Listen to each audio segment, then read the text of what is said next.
All right, we're live. We got Julia. Hello. Welcome back. It is WooWoo Wednesday, and we're joined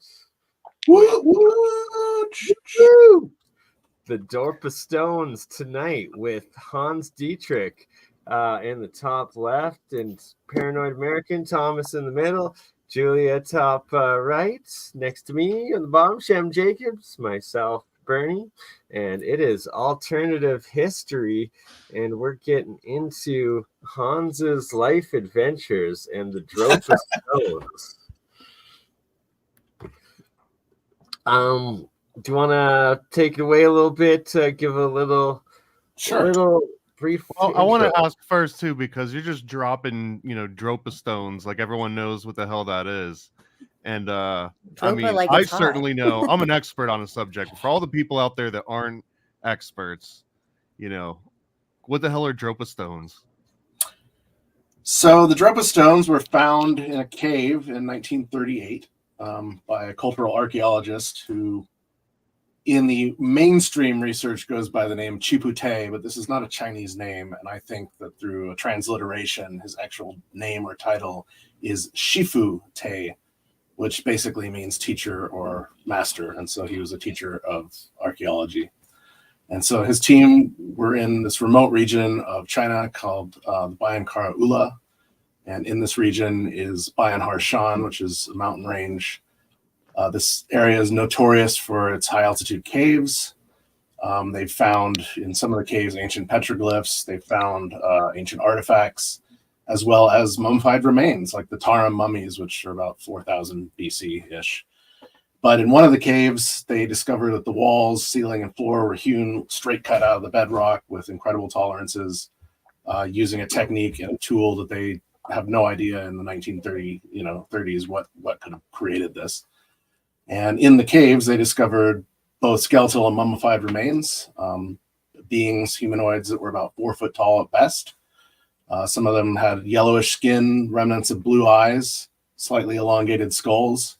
And amongst them, they found a singular disc, basically with I wouldn't say microscopic, but small glyphic writing that was spiraling out from the center. And upon further excavation of the cave, they discovered 716 discs in total. We're not really told if any of these have writing on them, but the one disc that does have writing on it eventually ended up in the Beijing Academy of Sciences, which is now the Academy of Sciences in China, basically in Beijing. And what we're seeing on screen here are some photos from, I would say, early 80s. A guy named Ernst Wergener found in the Bompo Museum 2 examples of what he thought were the Dorpa stones, but quite possibly could be bidiscs. And this is a bidisc, Chinese bidisc. It has ancient Proto-Chinese glyphs on it. I've had this for a while. This is jade, but the discs that were found in the cave, after doing mineralogical research, they discovered were jadeite that had both cobalt and mercury infusion in them. And so if you put any sort of granite, which is what jadeite is, it's a granite basically, under pressure, you would create a piezoelectric effect. And with the cobalt and the mercury in the stone, it would charge like a battery or like a solid state hard drive. It would be able to retain information.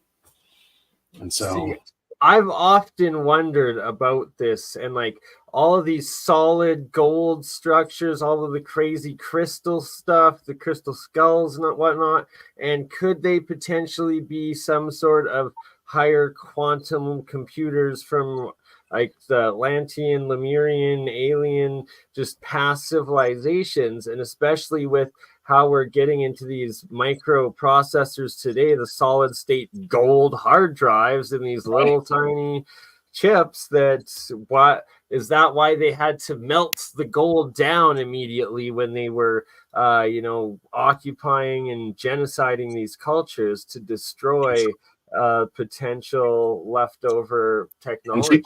Yeah, interesting. Well, I mean, think about what we use crystals today, and it's in all of our cell phones, it's in all of our batteries, watches as well. I mean, this is all crystal technology, and we've taken it from its solid, natural grown form and then we've cracked the crystal, like, you know, the dark crystal in a sense, and we're taking the energy from that, and that's what's powering, you know, our lives and our lifestyles, quite literally. And so that's really taking the essence. So the Xerxes essence. You actually travel to the site where these stones were found, or? I have not been there. A lot of my research came out of Bhutan. I was there in 1998 for a 2-month intensive thesis study. My background is graphic design and multimedia, and back then I was very much into illustration. And so in Bhutan are some of the oldest zongs and lakongs, which are their monasteries basically, and they house some of the oldest Buddhist artwork that remains in the world, because a lot of it obviously was destroyed in the 1960s through the Cultural Revolution and even the invasion of Tibet. And so I had a really amazing teacher, this guy named Tashila. He would translate to me in partial English, partial Nepalese, because they speak Nepali in Bhutan. And I grew up in Nepal. That's another aspect of that. I lived there pretty much from the age of 4 until I graduated from high school, with, you know, a few years off and on here and there. And so I always had this fascination, and my father was working in Bhutan at the time. And so I was allowed to go there under this pretty open visa and invitation, because during this time, Bhutan was incredibly difficult to get into. I mean, it still is, but they would only allow 2,000 tourists to enter the country a year. And depending on the season, it would be anywhere from $300 to $600 a day. They keep you on a very tight 10-day schedule. Basically, you're not allowed to leave the beaten path. And so, you know, a lot of the tourists don't really get to see a lot of these old ancient monasteries that are out in the middle of nowhere, some of them.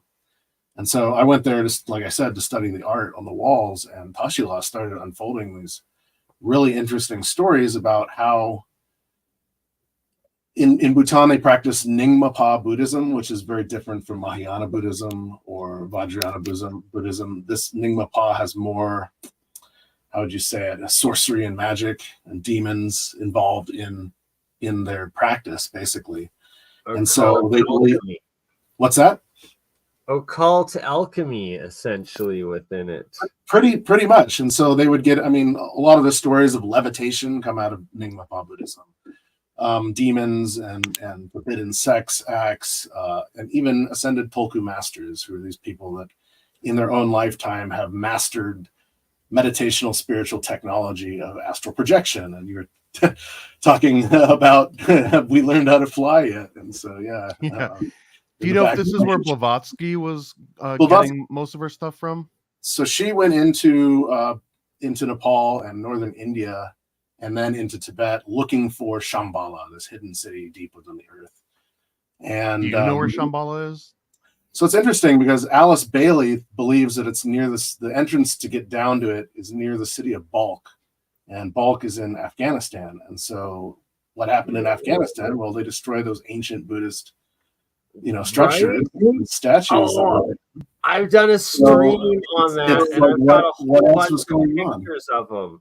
And yeah, like because there's the legends that one entrance is in Afghanistan, but then isn't another one? There's a legend beneath Mount Kailash or something like that. Yeah, Mount Kailash, or even Mount Meru. And so Mount Meru is, you know, both a physical mountain. It's near Mount Kailash.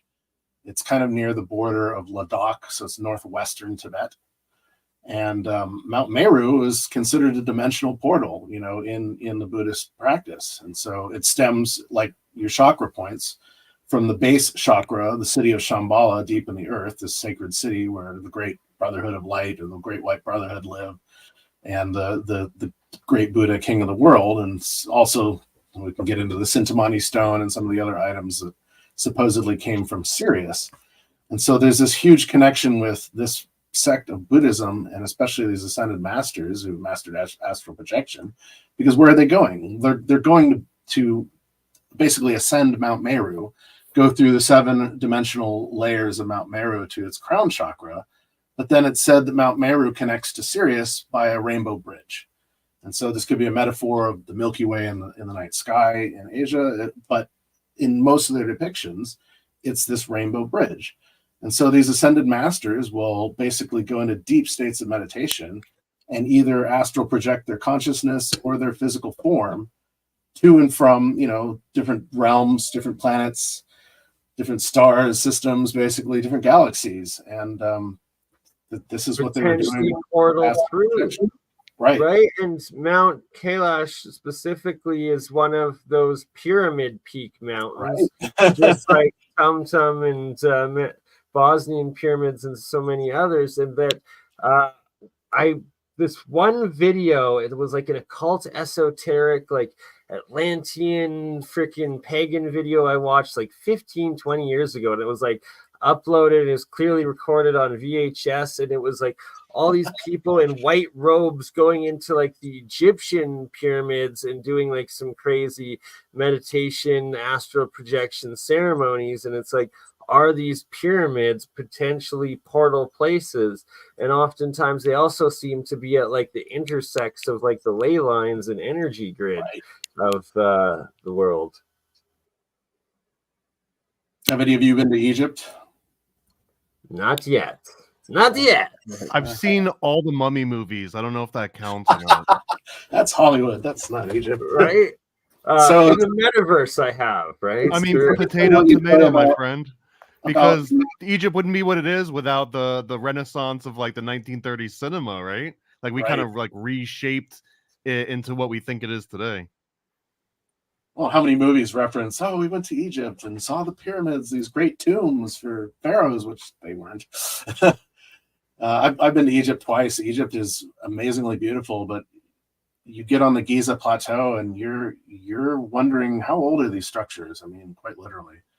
And so you were talking about astral projecting. And so when you get into the Great Pyramid, usually if you're on one of these extravagant tours or a great tour like Brian Forster, which I went on twice, and Patricia and Yusuf Iwan, at the end of the tour, you get 2 hours inside of the Great Pyramid, all by yourself. I mean, the tour itself. So you're basically pay for private entrance to the Great Pyramid. If you're there as a day tourist, they only allow you in and you get to go up to the King's Chamber. But as a group, they open up all of the chambers. And so you go up into the King's Chamber, you get into the box, you can tone in the King's Chamber, even though they don't want you to.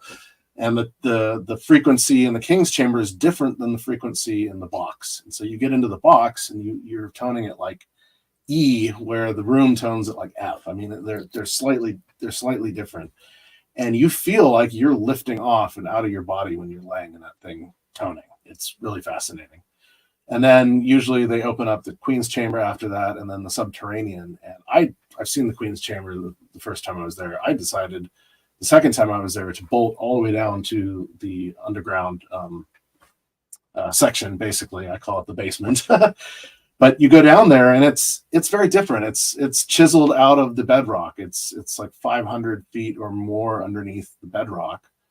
And there's a well shaft in there that at some point had brought water up, because underneath the Giza Plateau, there are at least 10 layers the size of semi-truck, backs, that are tunnels 10 layers deep that go all the way out into the Western Desert, where the Nile used to be after the great cataclysm that washed up and over from the Mediterranean and spilled out into that area.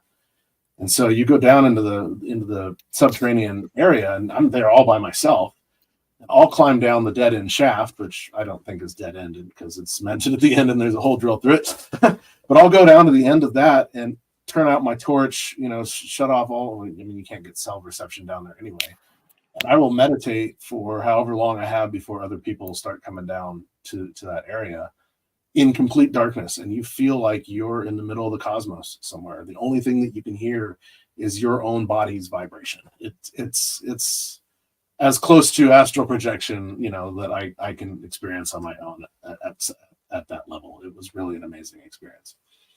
So I suggest everybody go to Egypt, get out of your comfort zone, buy a ticket and go, because Egypt is really an amazing place, and you will be blown away with the sights that you see there. It's just, it's mind-boggling how these things are very expensive stuff. So with these Dorpa stones, like there's a story depicted on them or something, or what's the whole? So after they were discovered in 1938, the stones and some of the materials returned to the Beijing Academy of Sciences, which became the Chinese Academy of Sciences in Beijing in 1949. In 1958, around there, another professor, I think his name is Suong Nguyen, because he's a Hao Chinese, and how Chinese are Vietnamese Chinese that were living in China during this era.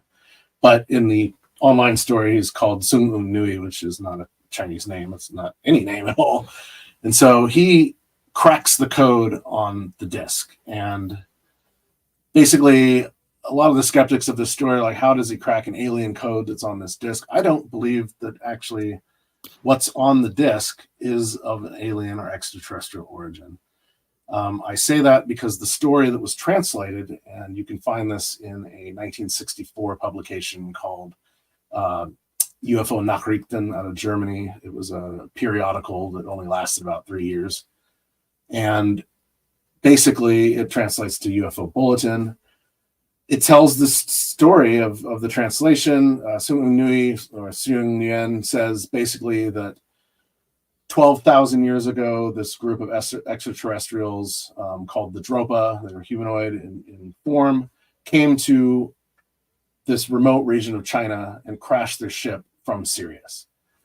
However, when you actually read the translation of what's on the disc, it doesn't really say that. It says that the Dorpa came down from the clouds in their winged gliders 10 times before the sunset. The men, women, children of the village hid in the caves until they realized that this time the Dorpa came with peaceful intentions. And so this is the translation of a localized, how would you say it, language, basically, a regional language. Does it still mention Sirius in the second translation, or was that just part of the pseudo translation? That's part of what he told his peers, but I mean, we only have the one translation, basically. And so this is where this storyline of Sirius comes from. Some of these other photos that you're showing here come out of a book, and they're actually a replication of what this one here, replication of what the author or the memoirs of the book suggested that it looked like. We can get into that briefly, but going back to the translation, it's interesting that in one translation, which is from the German to English, it says they came down in winged gliders. So there's multiple craft. These could be escape vehicles, exploration vehicles. I was talking with Jay Widener that if this was 12,000 years ago, there's a possibility that they were fleeing the cataclysm, coming from Atlantis to the high altitudes and crashed their craft. So there's a possibility of that storyline. But basically, as I was saying, the people of this region in the 1950s, when Tibet was basically washed through by China, a lot of them became nomads. And so this is where you end up with the Dorpa as a transliteration of their name going across regions. And so as they're on the nomadic path of migration, basically, they migrate from this area of central Tibet, far eastern Tibet, basically, central China, where they're known as the Dorpa. They go through most of Tibet, where they're known as the Zopa, D-Z-O-P-A. They end up in Bhutan, northern India, and Nepal, where they're known as the Drokpa. And basically, Drokpa in Bhutanese translates to the people of the cloud dragons. And then as you keep going further west, they end up going into the Caspian and Black Sea area through Ladakh, Kashmir, Pakistan, all the way up into that region. And there's some thought that they had an influence over the Taltosh in Hungary and Romania, these shamans, because their shamanic practice is very similar to what you find in Nepal and Tibet. But that's fascinating, because that's the same areas that Brian Forster shows, like 2,400 years ago, the elongated skull population kind of did the exact same. And then now that Shem's been showing, the Tartars have also been throughout that whole region only a few hundred years ago, what it looks like. And that essentially all three of those cultures could be one in the same, or like just different segments of the evolution of the influence of this, what sounds like outside ET or other civilization interactions. Yeah, interesting. As I was going to say, they speak this dialogue called Shina, and there's a sub-dialect called Brokat or Minoriscot, and this is what the Drokpa people speak. And this is what I think, was the glyphic writing on the disc that was translated, because it would have to have been something that was regional. I mean, without a cipher, there's no way that you're going to be able to translate an alien language. Look at what they did with the Rosetta Stone. Champollion, whatever, had not discovered the Rosetta Stone, we would not know anything about the Egyptian hieroglyphs, because it had Coptic or Heretic, it had Greek, and then it had the hieroglyphic language, basically saying the same thing in three different lines. And this is how they discovered. What's that? What do you think that the story is describing then? Do you think it's describing a certain event in history, or what do you think about it? The Dorpa story? I think it is. Obviously, somebody was there to witness them coming down in their craft. In Sputnik magazine, there's pretty much the identical article that you find in UFO Nachrichten, but it's been translated into Russian and then French and then English. And so in that translation, they basically discuss that the Dorpa came down in their craft. Well, craft could be multiple or it could be singular. And the women, men, and children of the villages hid in the caves 10 times before the sunset. So they kind of flipped this element. But both of them state that they realized this time that the Dorpa had come with peaceful intention. And this time would indicate that they'd come before. And they were known in the region. Do the locals have any legends of these people bringing agriculture or anything with them? Like, what's the significance of this event to the society? Well, they crashed here and basically had to eventually intermix and interbreed with the local Kham Tibetans. And so what's left of them today would be, multiple generations later of a hybrid race. And so they didn't bring agriculture or anything like this to the region because they weren't here on that kind of a mission. They were here basically to find, according to the other storyline, Sirius had gone through about 22,000 years ago a massive cosmic war. And the war was ended by one of the major moons in the system being bombarded by what was considered almost atomic technology and left as complete rubble and filth. During this time period, the scientists of the Dorpa and the other civilizations of Sirius banded together.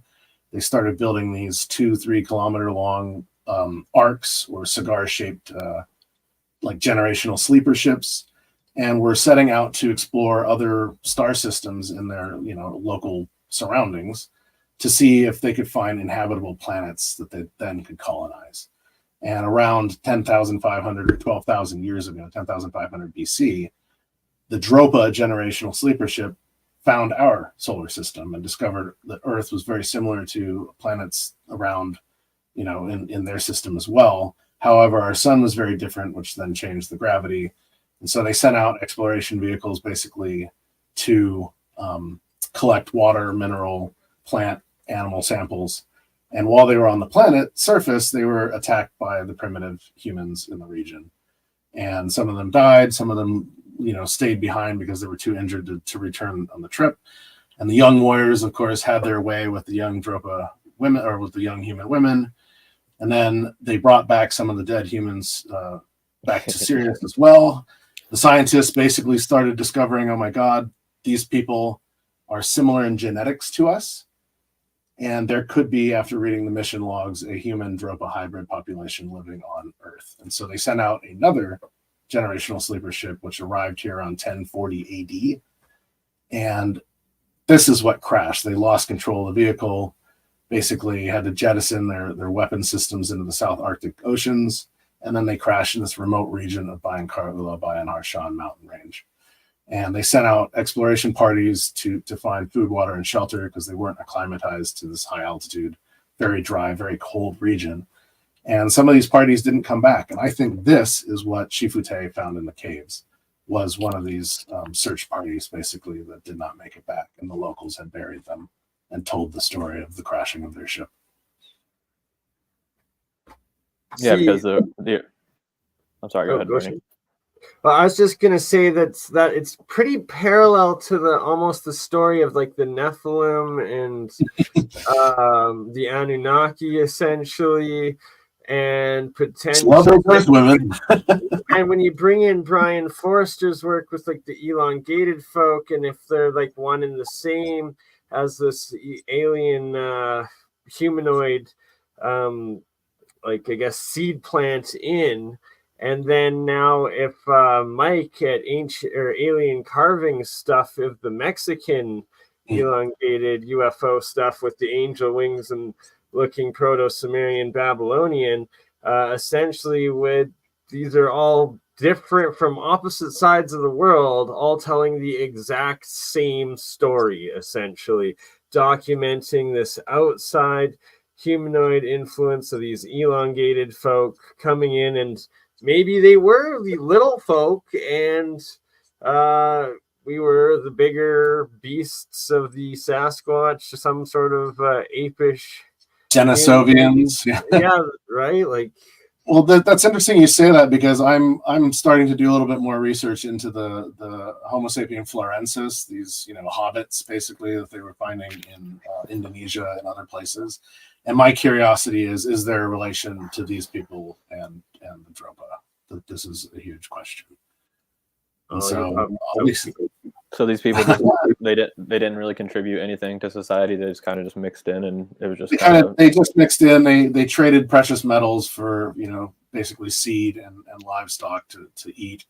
But as I was saying, the Dorpa or Dorpa people who nomadically migrated out of this region, they brought Nyingma Buddhism basically to Bhutan and northern India and Nepal. They were influential in translating basically Sanskrit into Hindi and Tibetan. Their language of Shina is probably, I would say, it dates back to about 8,000 BC or older, where Sanskrit is only 2,000 to 3,000 BC. And so it's older than the mother language of the area. And they basically speak this throughout the entire region.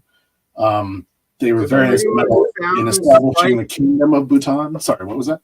It sounds like it was a transfer of knowledge from these primitive into more advanced civilization, and especially if it's this 12,000 years, and if the Göbekli Tepe now is accurately dated and showing that this could have been at that point. But it's a very fascinating possibility of was there seed civilization 12,000 years ago? Was it intergalactic war? There was some sort of cataclysm and major thing? Was there more still advanced civilizations of like the Atlanteans, the giants, or something there beforehand, prior?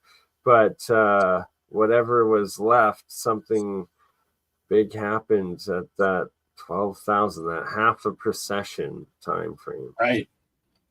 It's interesting that during the Boxing Day tsunami in 2011, basically the tsunami washed out the shoreline a couple hundred kilometers off the coast of India, and where the modern city of Dwarka is, about 100 kilometers off shoreline, or I think it might have been less than that, is another city sitting there underwater that's about the size of Manhattan. And so the question is, he would have been above water before meltwater pulse 1b, which basically made the sea rise over 500 feet almost overnight. And this was because of the Holocene comet impact event that supposedly happened 12,000 years ago. And they hit the ice sheet and just... Yeah. And that also explains why in the old maps we see Africa, Australia with these lush like lakes, rivers, and jungles, and now ripples and just desert and lots of salt piles everywhere. And it would have been that salty ocean tsunami that just poisoned the land, that the jungle, the plants all died, and changed everything since then. And even the human race was pretty much wiped down to just nubbins. I mean, we lost so much and took us back to the Stone Age in a sense.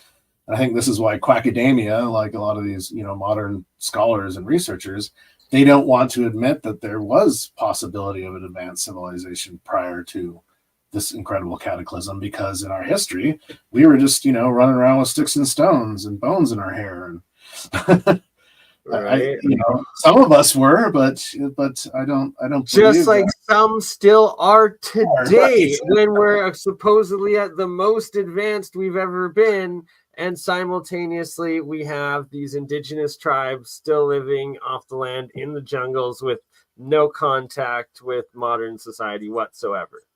So it's like you can literally find these hunter-gatherer remnants at any point in like the fossil record, the soil record, archaeological record, and be like, oh, that's all there was at that time. Well, it's like, well, once we are 1,000 years from now, they can look back and be like, oh, it was only hunter-gatherers, because all they found were these hunter-gatherer peoples that were still alive in the jungles, where advanced civilizations usually just around the coast, and that's, well, now under the ocean. So you're looking in the wrong places for this advanced prior civilization. Fascinating. Huh.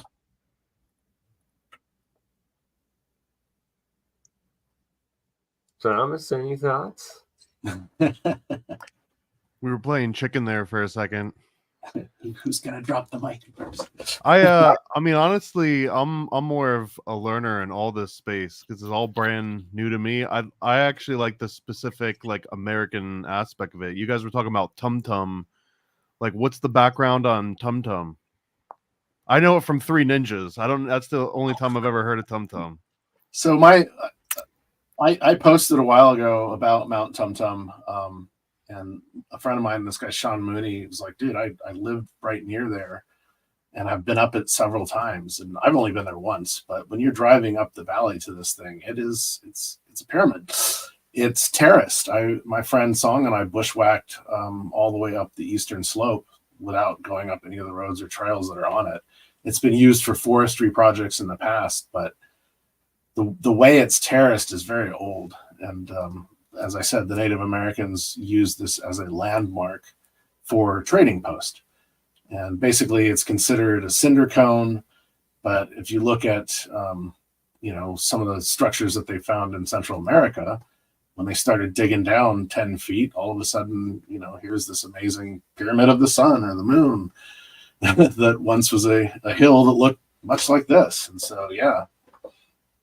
Oh, even Mexico City and Chichen Itza, all of the Chinese pyramids, they're all mounds that they were just hills, and then you dig them out and they're such advanced ancient macro structures with just insane precision. And like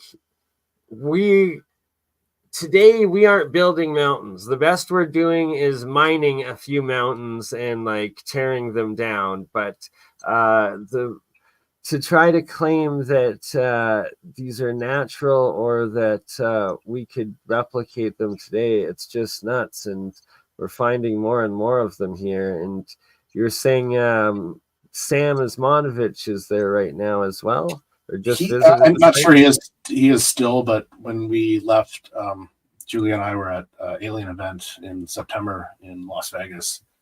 And it was funny because he was on my plane. I was like, where are you going? He said, I'm going to Portland. And so my friend Sean Mooney had brought him out to actually come look at Tum Tum with him. And so I need to actually touch bases with my friend and see whatever came out of that, because obviously this is Sam's, gone around the world and seen pyramids literally on every continent. And so you got to start scratching your head and going, why are we building these mega structures? Are they geomancy for the planet?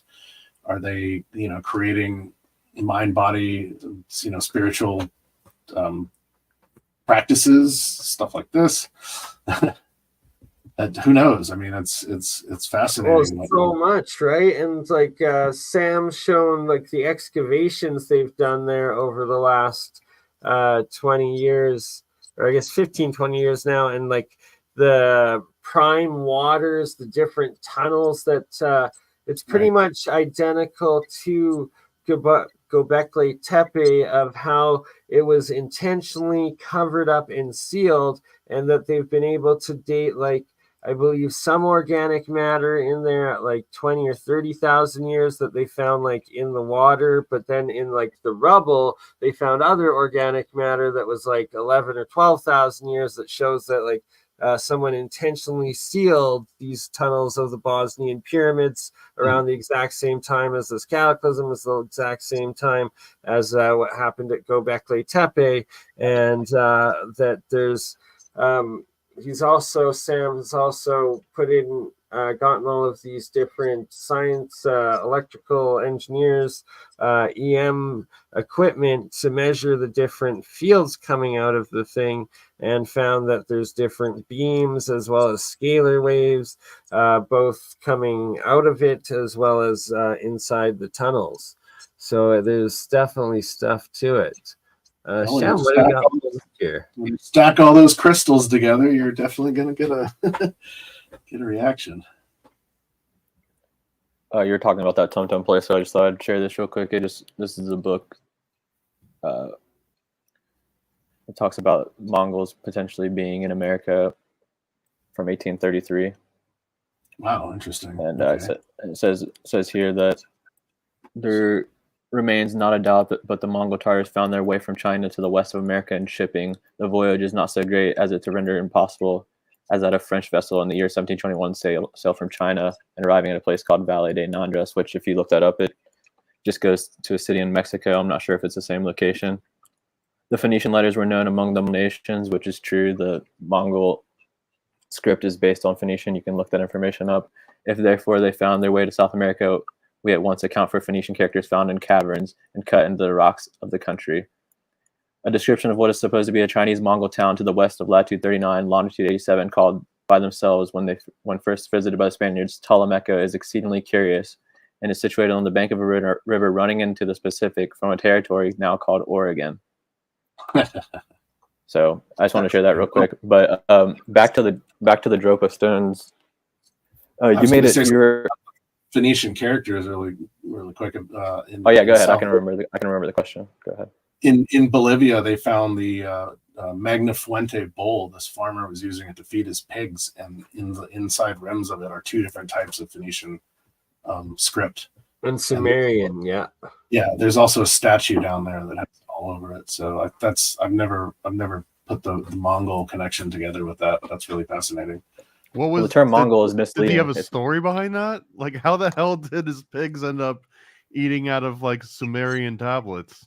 It literally, there's now been like over 50 different sites I've found, like including like the Crespi golden tablets, for instance, but of just different caches of these Sumerian, Phoenician, proto cataclysm, or I guess post-cataclysm languages, but pre-new reset languages of the East, all scattered throughout like the Andes areas, throughout like Peru, all the way up to Mexico. And then there's like another 100 ones that have been found throughout the North America, especially the US, in like Utah, in Arizona, in New Mexico, as well as like the Illinois caves, Burroughs. So he didn't get it. He just kind of moved on to a farm, and the farm had already had it. He just dug it up and like found like it's in the field sort of thing.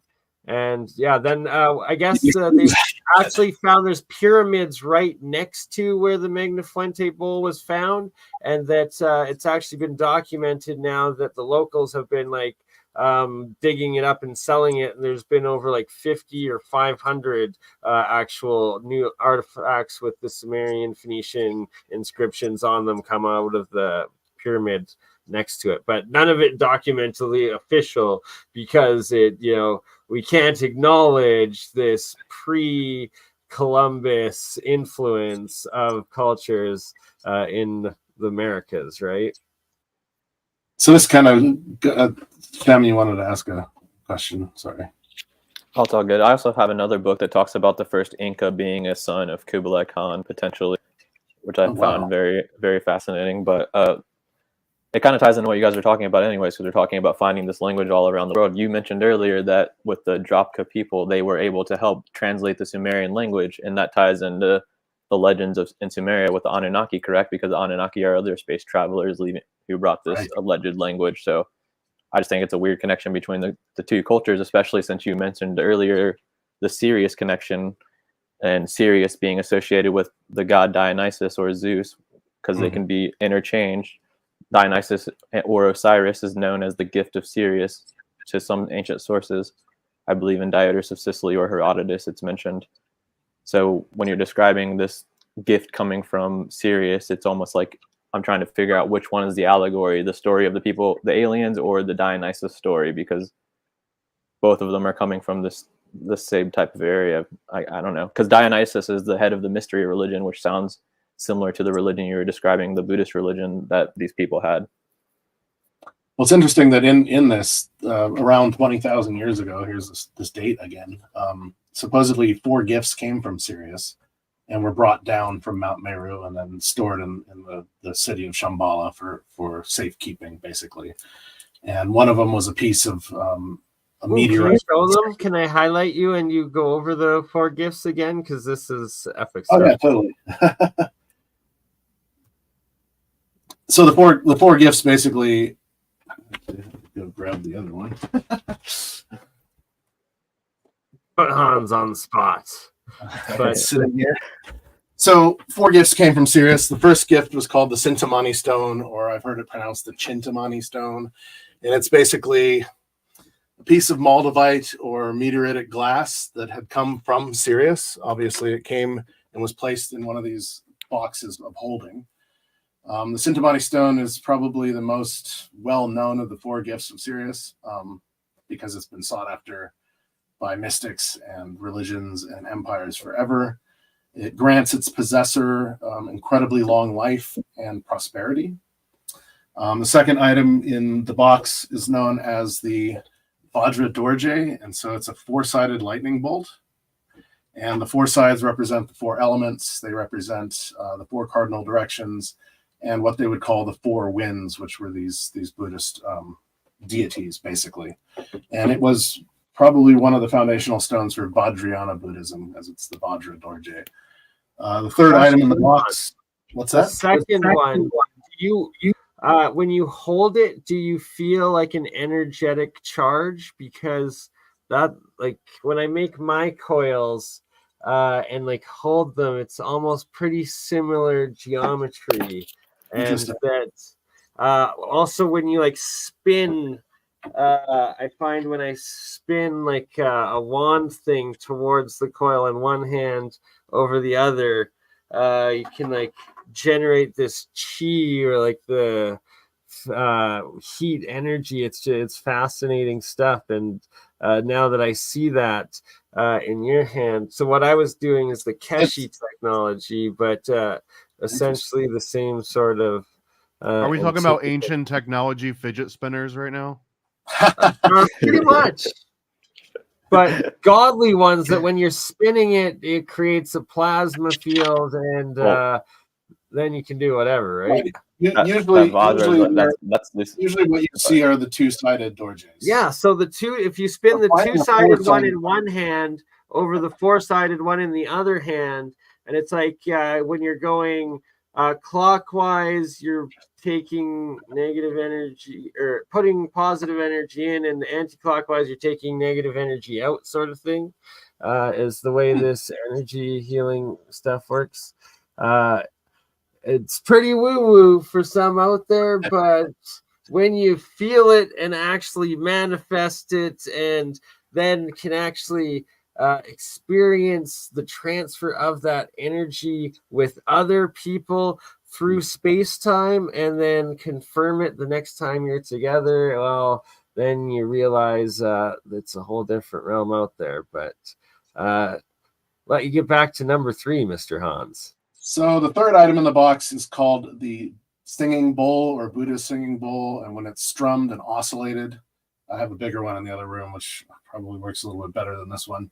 But when it's strummed and oscillated, it basically creates a harmonic frequency that would take a meditator into a transcendental state of enlightenment or on the path to nirvana, basically. And the fourth item in the box is what we call the Om Mani stone, which is usually a circular disc that has Om Mani Padme Hum engraved upon it. And Om Mani Padme Hum is a mantra that is spoken by practicing meditating monks, basically. Om Mani Padme Hum, Om Mani Padme Hum, and it creates a resonance that also takes the practitioner into a transcendental state of meditation, in a sense. And Om Mani Padme Hum directly translates to the jewel within the sacred lotus. And if the lotus is the crown chakra, the jewel is the seat of consciousness, which would be your pineal gland. And both the physical lotus itself and your pineal gland will synthesize small amounts of DMT. And so if you're in this intense meditational state, you could access that and have, a transcendental experience, basically.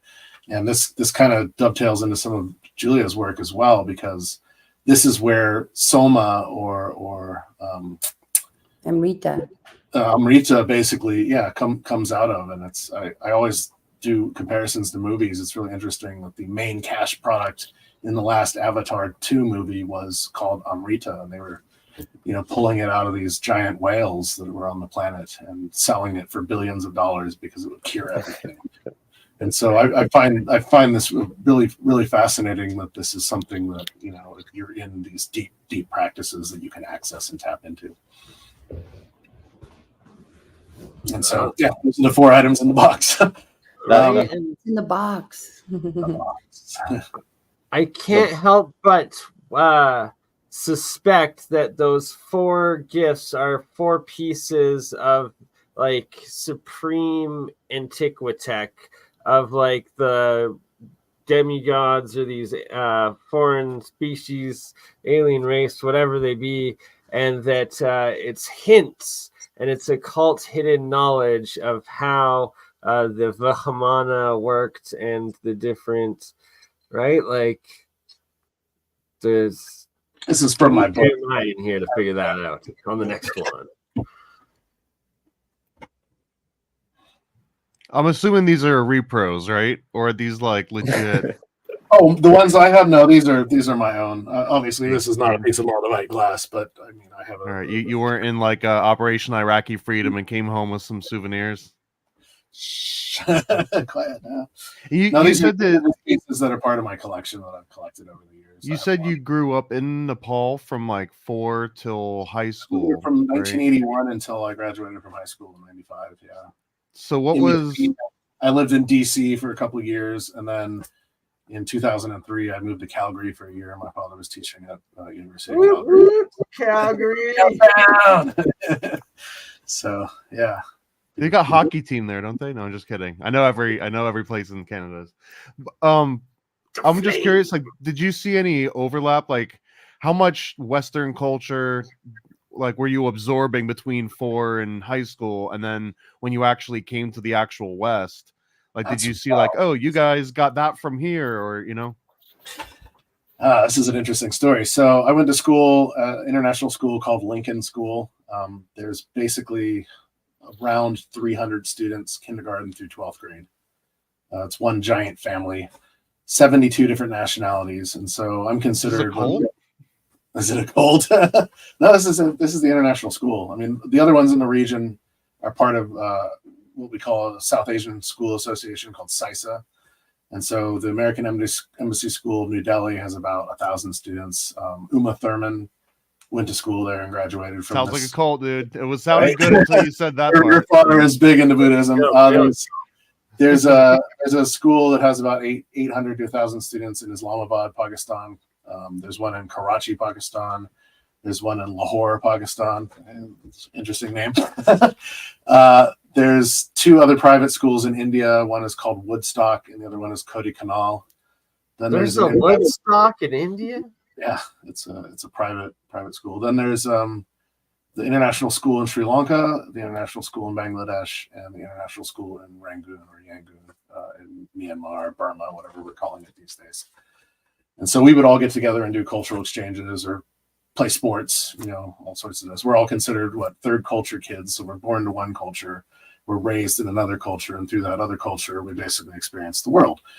So I grew up, in this environment, but when I came back to the States for university, it was really difficult to meet people because nobody had traveled then, in the 90s. A lot of people hadn't gone anywhere. We didn't have the luxury of the internet where we can all have these amazing conversations from all over the world with each other. I mean, this did not exist at all back then. And so everybody was talking about sports and politics and stupid TV shows that I don't know any of these shows. I didn't grow up around any of this stuff.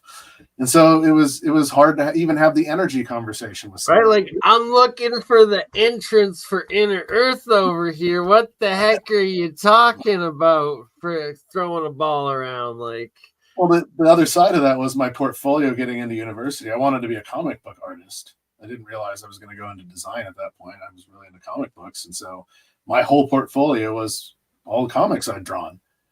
And oh really? The crew that gave me basically to get into the university were confused.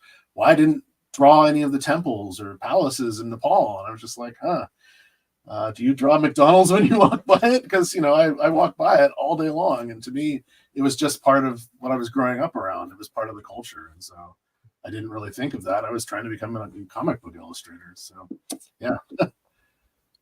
Just so happens Thomas here does some comic books as well. Yeah, I was wondering, did you publish any of your pages? I never published any of mine. Yeah, no. Why not, man? Are you ready? Is anything together? That's a really interesting question. Why don't you go back and scratch that itch, man? If you ever do, let me know. So we're gonna have to make that into something. And before I let you guys continue with that conversation, because it needs to happen, Thomas, while we still have you here, can we maybe pull up the AI generator and try and generate some pictures with some Dorpa stones and some yeah, give it needs like 10 minutes to start up, so let's just keep hashing, and I'll let that's why I bring it up. That's why I interrupted you. Now I'm gonna mute myself out and let you guys continue, because Thomas does a few different comic books. I'm super fascinated in the whole Tartaria aspect as well, and I had never really heard of Tartaria until I watched the movie. What is that? 13th Warrior. The Tartars are coming. Who are the Tartars? And then I was reading James Bond, You Only Live Twice, and Tiger Tanaka, his Japanese spy counterpart, is called a Tartarian by the head of the British intelligence staff. And so I was like, okay, that's fascinating. Here's this Japanese man that's being considered of Tartaria. And so I started looking into it a little bit. I'm not sure how far back the Tartarian history goes. I mean, I think Shem, you and Julia have a little bit more. There's actually Rosicrucian legends that the alchemical Rosicrucian history came from the Tartar region over 7,500 years ago, and that there's this Slavic 7,500-year-old calendar as well, and it goes into like the Scythians and like the Mongols and all different labels for them. And some of the past research I've done with Shem and Luke at Ancient Historia, we found that there's a whole bunch of pyramids and pyramid mountains in the the main northeastern like Tartar area of Siberia and northeastern Russia, and these mountain pyramids in that region. And then Shem has found that modern day Russian Tartars that still live in that Siberian region, when they traveled to Turkey, they understood fluent Turkish language, because the Tartars are officially recognized as like Turkish Muslims. And then in the maps, the Tartars or the Ottoman Empire had conquered all the way into China, which nowadays is like the Uyghurs, which are being oppressed, but those are like the Chinese Tartars essentially. And that Crimea, in the news in Ukraine, Russia, the big thing is the Muslim Tartars that are like the ethnic Turkish people that are there. And on the old maps, Crimea is always labeled Little Tartaria as well. So it's very, very fascinating how it ties into the Dorpa and everything you're talking about. And then it's all in that same region. Yeah, this is really interesting.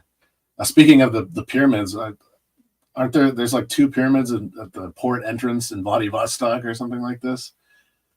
Yeah. Actually, I'll pull up a couple pictures. One on one side of the port and one on the other side, and they're both either mountains, but they look just like pyramids. And the Soviets tried blowing one of them up and like that's right. Down. Yeah. Yep. I know exactly the ones. I'll find a picture of that before we're done. And we've got and do I have this right? Dropa, right? That's yes, Dropa stones. Dropa, correct. So we're just gonna see what Stable Diffusion knows as Dropa stones right out of the gate. It might not know anything about it. This is a new one too. I don't know why it's taking so long. This is a new. I'm experimenting. Something called Focus. Oh, good, brother. I love it. Right, and then it's like if it doesn't recognize the word, we can input some of those pictures off of Google of the Dropas into it. Correct? Yeah, but that's not like an instant thing these days. Still I would have to train it a little bit. I mean, all it knows is stones. I don't think it even knows about the Dropa aspect. Yeah, it's not a really popular thing. When you look it up, there's not much about it. I mean, it's hard to find information about it. There was a documentary series that came out in 2004 with David Sereda and Richard Dolan and Hartwig Hausdorff. And, you know, they went through the whole story that I basically told you. But at the end, they're basically claiming, oh, the whole thing is possibly a hoax because these people don't have Chinese names. There's no place called the Beijing Academy of Sciences. You know, so on. The Dropa stones, who knows what's happened to them? You know, who are the Dropa people? These people, you know, don't exist. But that's why I started getting into more of the history around this and realized that, you know, there is a group of people from this region. They are called the Dropa. Their name does transliterate across the region. They are older than most of the people in this region. And so there is definitely a good possibility that, you know, here we have a group of, you know, extraterrestrial hybrids living amongst us. I'm serious. Not that that's a woo topic or anything. Thomas, maybe enter in pyramids, alien, and like hieroglyphics or something, and disc, and see what comes up. So, did you ever find more evidence for that Sum Nui guy existing under a different name, or what? I've been trying to go back through a lot of stuff and discover more. Now that I know these names, more of what's coming out of the Academy of Sciences in Beijing, but I have not come across, because that's the Sung Nui. My thought is his name is Seung Nguyen. Look at that name. Fascinating, interesting. This the reason it's going slow is because it's using the new Stable Diffusion XL, which is trained at 1024. Instead of 512, and it just takes a whole lot longer. And I also put an extraterrestrial circular stone from Tartar Mongols as like a side in, so it's gonna do a couple good ones. And I also, by the way, this is something called rundiffusion.com. You don't need to have your own graphic card or anything. Do it all in the browser. It does it all itself, huh? Think about it like mid-journey with the brakes taken off, right? Like that, nothing slaps your wrist. You can type whatever the hell you want in, and it generates it, and you don't have to own a GPU. If you're interested, I think I've got a discount code for like a free trial or whatever, Paranoid 15. But look at this on the right. It's right now I'm using a cinematic style, which is why it's kind of has this like very dramatic look to it, almost like a LUT. I love that. But I just noticed out of the side of my eye, there's one that says comic book. So you say that you're into comic. I'm just curious if we generate this one with a comic style, what it's going to look like. Oh, we got to do it. You got to hit that button at least 3 times. Do you have unlimited usage of this? I don't. But this one basically runs on time, so I think it's like 50 cents an hour, or so it's like a very small amount. So I've got it running for about an hour right now. Well, thank you. And this is epic. This is worth the $1 right there. Is that what we're going to find in Buried Under Egypt? Back comic books. Well, we got to make comic books of our adventures when we all meet up and go back to Egypt. That's the way we got to do, because there's still a whole city, underground city buried on the Giza Plateau to explore. And man, that's so cool. Or that almost looks Mayan or Mexican. Like, we're going to find that in the heart of the Andes or Peru, or almost the cover of a Iron Maiden album. Power Slave. We're gonna do a corporate ad style. I'll just do a few of them while we talk. We'll just do a few different styles of this. Oh, I love this. This is awesome. I'm gonna send something in the private chat for you to try if you want to later. Whoa, this is a kid show, man. We can't put that on there.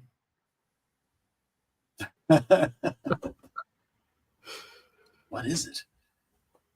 Hasn't even tagged anything yet. You know what I heard that was interesting? Did you know this, Hans? What's his name? Zahi Hawass. He the Edgar Casey Foundation put him through, paid for his college. Correct. He allowed his son and the Edgar Casey Foundation to come and dig for 5 years. Did you know about that? I didn't know they allowed them to come, but Edgar Casey, obviously the Sleeping Prophet. He went through all those amazing.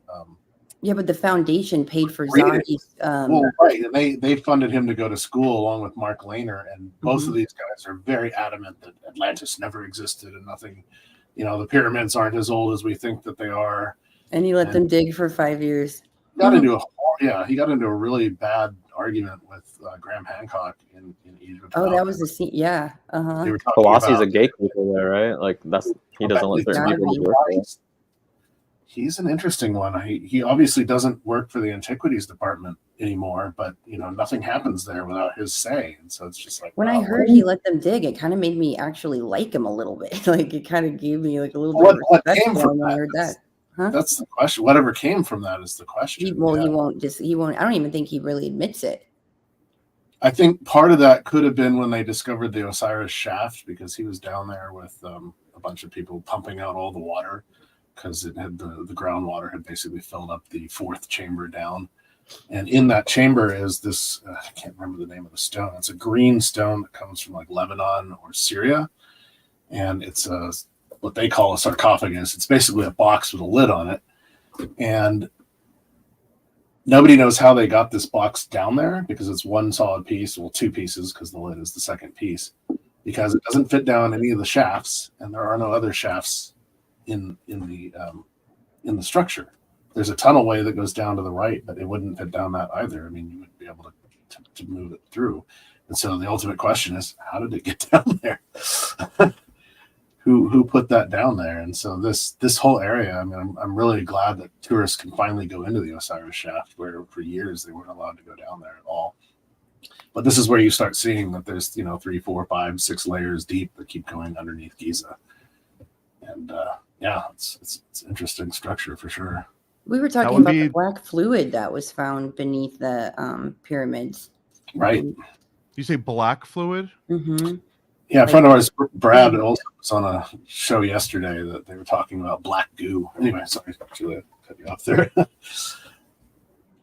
Oh no, I was talking to Hans about how there was this guy that went down there, and I think it was in 2018 or 2019, and there was all this black goo beneath the pyramid, and he said there was puddles and pools of it, and then he shows some of it, of the remnants, and then he was supposed to go back in 2020, and then the whole thing happened, and then so I was talking about it with Hans, because he said he went down there, and I said that really fascinates me, especially if it's programmable, and maybe that's why you don't really hear about things beneath it, because maybe it's programming something like that beneath it, and that really clicked for me. And so he was like, yeah, but there's a ton of it down there, but he was saying it was from what did you call it? Creosote. There's a sarcophagus in the third level down, and the whole thing has this it's almost like an oil goo all over it, and nobody can figure out what exactly it is. It looks like a creosote, but that would have meant that there would have been massive fires down there, and there's really no evidence of that. And so it's interesting that the ancient name for Egypt was Kem or Kemet, which means the land of black, the black alluvial soil. And so there could be a connection with this goo as some sort of, fertility agent, basically programmable fertility agent. Well, shout out to, oh my goodness, and then I forget his name. Oh, it's on the tip of my tongue, but he's in Egypt for a while now. He does. Oh my goodness, Adept. You're talking about, you know who you're talking about, yeah. He's got a pretty good YouTube channel, but he's got some chemical lab analysis done of the black goo, and it looks like it actually is like a resin, like a honey resin mixture of like herbs and like essentially like alchemical like nano tech or like sealing stuff, health stuff, essentially, like, and preserving of the organic like materials within the honey resin that's in that black goo, and that there was like 100 or 200 different like herbs and was this where the Colonel got his recipe? Right? The black goo recipe, is it the evil Egyptian? Is the mummy black goo coming for us all? That's fascinating, because when you go down to Aswan, it's near the dam and the border of Ethiopia and Sudan, you go to Elephantine Island, and if you're invited, the whole island is Nubian, all the Nubian people, and they're mostly a matriarch, which is really fascinating. And so you get invited into some of the older's homes, and they will feed you this black goo. It's like a molasses almost. This is, I think, what Adept is talking about. I think it was. Yeah, like it's almost like a molasses. He also described it. Yeah, and they serve this to you with like this really interesting cheese sometimes, or just with like pita bread in a sense.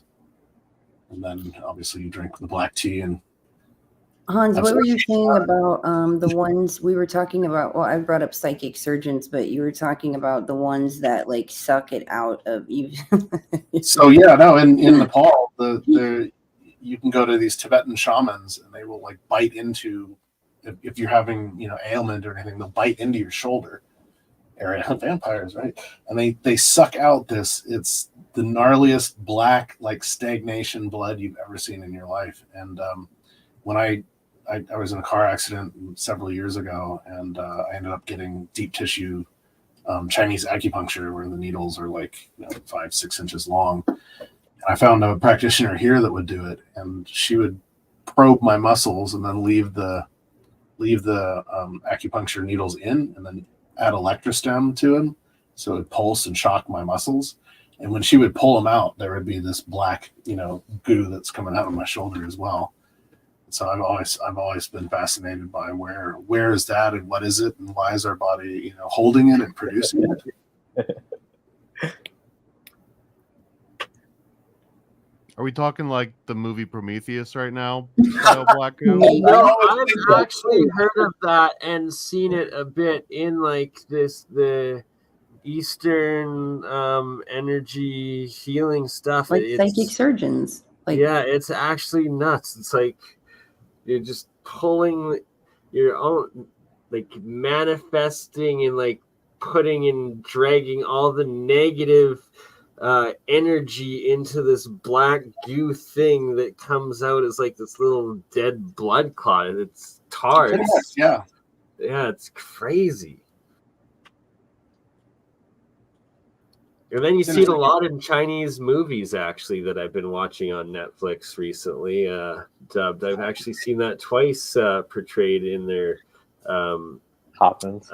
acupuncture, Taoist healing medicine man portrayals.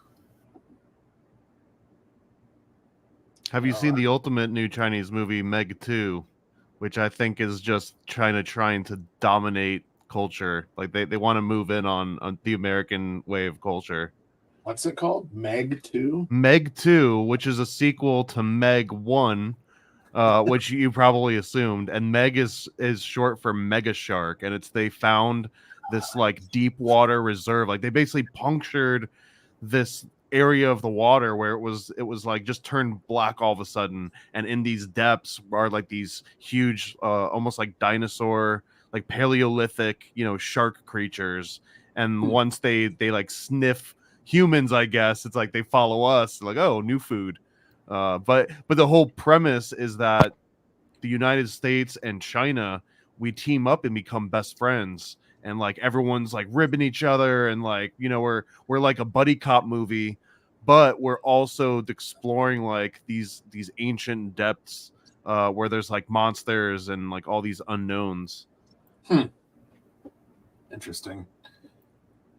Well, you know, at the upper levels of society, everybody's buddy, but you know, they keep telling us that we're all enemies. Yeah, I always tell all we people, need is John Cena. John Cena will fix Exactly. everything for us. Is there anything that man can't do? My girlfriend actually watched that. John Cena, so we got the Peacemaker as the Mega 2 star. Is that what you're telling me? So I don't know if he was in that one in Chinese particular, but John Cena's definitely feels like our bridge to China. Like he's our new Nixon, basically. I met him one time and he asked me to. I was at Staples Center and I was in an LA Kings uniform, and he came up to me and he was smoking a cigar, and he came up and he was super smooth. He's like, excuse me, is it okay if I get a picture with you? But like the way that he was, it was like freaking hilarious. So he asked to take a picture with me, and we took a picture. It was funny. That guy's veins are bigger than my fingers. He's like, what do you do to work out? That's amazing. I'm jealous of your LA life, but not. I want John Cena to hit on me. That's like new, but that one, and then right after that, Hans, like, you might not realize this, but I also have a new bucket list item, and that's to drain Osiris's shaft at some point in my life. I want to have that on my resume. Let's go.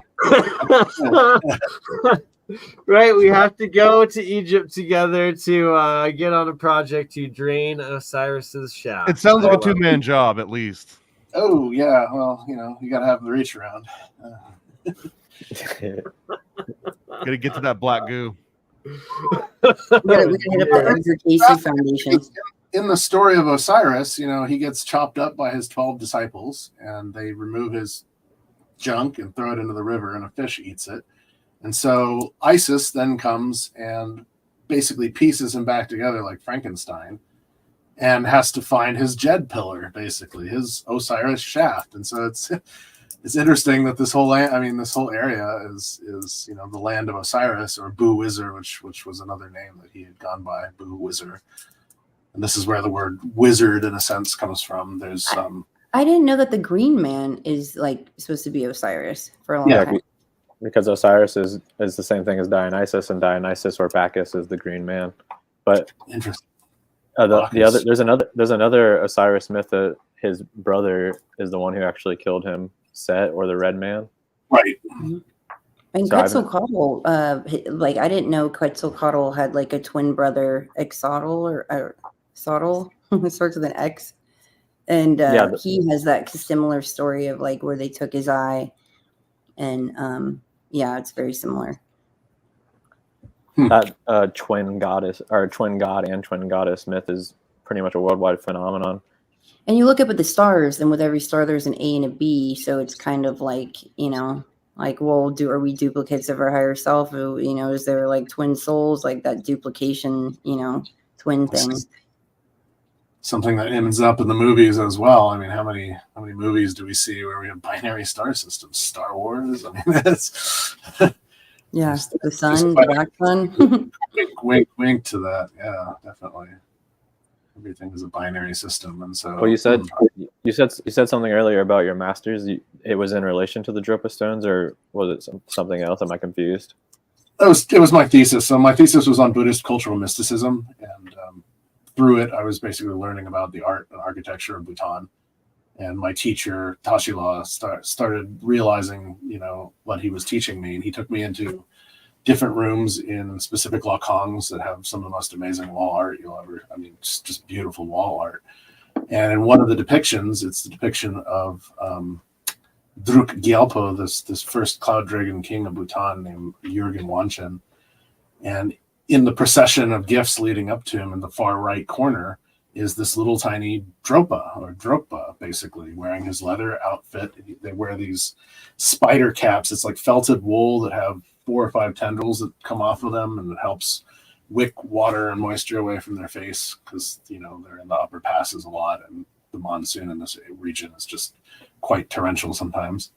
And in his hand, he's carrying the singing bowl, and in the singing bowl is the Sintamani stone. And so this is where I started asking the questions. Well, what is the significance of the Sintamani stone and the singing bowl? And I got the story of the 4 gifts. And then one of the other rooms was a room for demons and sorcery and forbidden sexual acts, or like Kama Sutra stuff on the walls. There were pictures of demons eating men, similar to what you see with Kronos biting the head off of his child, and that famous I forgot the artist who did that, but and then there's also all these ascended Tolku masters on the walls, and then in another room it's all these ascended meditators and ascended masters, and so you have Siddhartha or Sakyamuni, you have Milarepa, you have Shiva, which I thought was really fascinating because everybody thinks, oh, Shiva is a Hindu god or deity. Well, in fact, he lived on Mount Kailash, so he was very revered through Buddhist culture as well as this great meditator. And then we got into the 3 other meditators that I really took fancy to, or took a lot of notes on. And these were, one of them was a monk from Bhutan from the 1600s. His name was Drakpa Gyaltsen. And he was known to go into intense meditational states where he could levitate himself and his ritual items. He's often depicted in the mandalas floating in lotus position on a rainbow from the top of Mount Meru off into the east toward the brightest star that rises in the east, which is Sirius. And that's where Mount Meru connected in the old days. And then in Tim Sing Monastery, where he's revered the most, the monks will go into the Holy of Holies, which is this, I'd say it's probably like a 20 by 20 foot room, maybe a little bit larger. And in the middle of it are some butter lamps, and they will go in there and blow out the butter lamps and do their prayers around, counterclockwise or clockwise around the room, wearing this incredibly heavy chainmail, because they're afraid if they get into too deep of a meditational trance and they're not initiated, that they will lose their body and their spirit in the practice.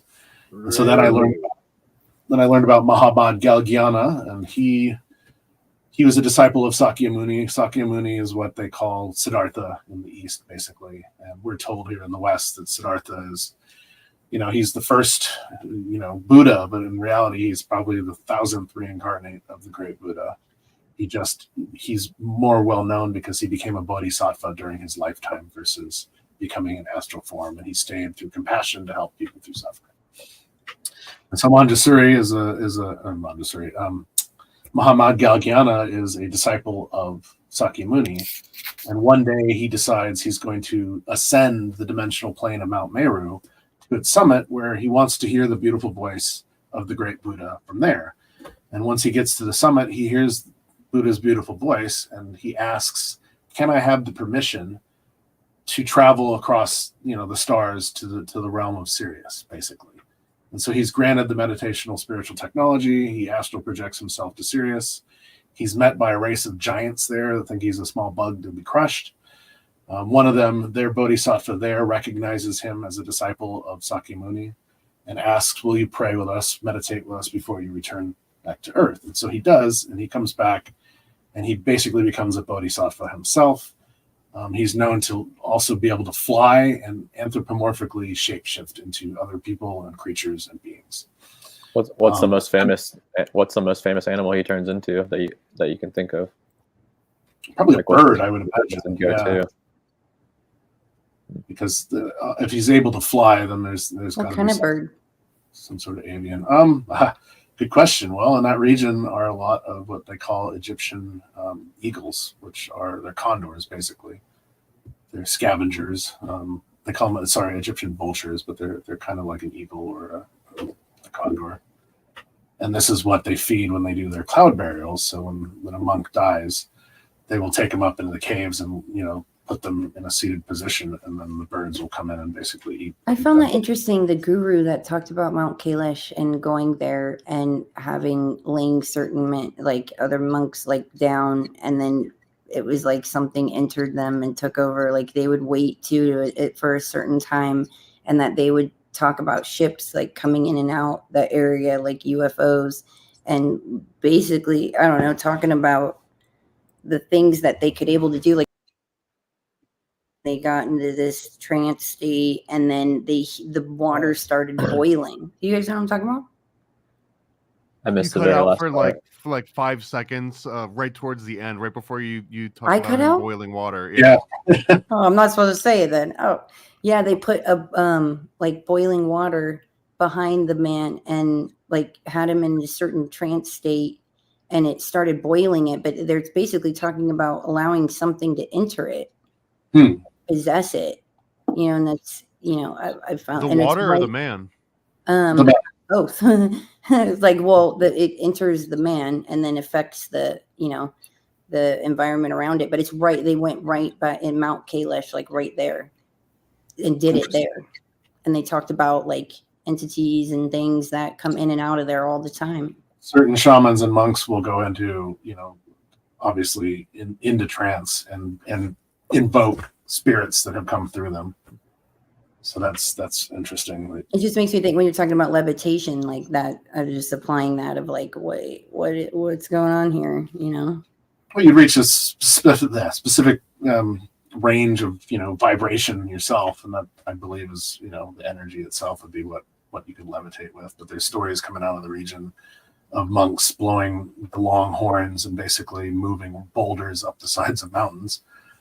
So right, like the sound energy as well as like this chi energy in those areas has a lot to do with the sacred geometry and cymatics, and listening to that stuff and like the transfer of souls, that boiling water story. And then I can't help but think of those monks that are like mummified in pure gold or whatever, that they legendary or like in suspended animated state. They've x-rayed them and there's masters and stuff. And like, could this boiling water essentially like be the soul like leaving or coming back in or something like that, and you pour the water back in and the like every time I use my electric kettle, it's actually like summoning demons and they're like coming in and out. And well, I have actually, that's what's interesting about the CSF fluid too. It's one molecule different than seawater. So the fact of like, the CSF fluid being one molecule different than seawater, and then the water being right there, and how different that is. And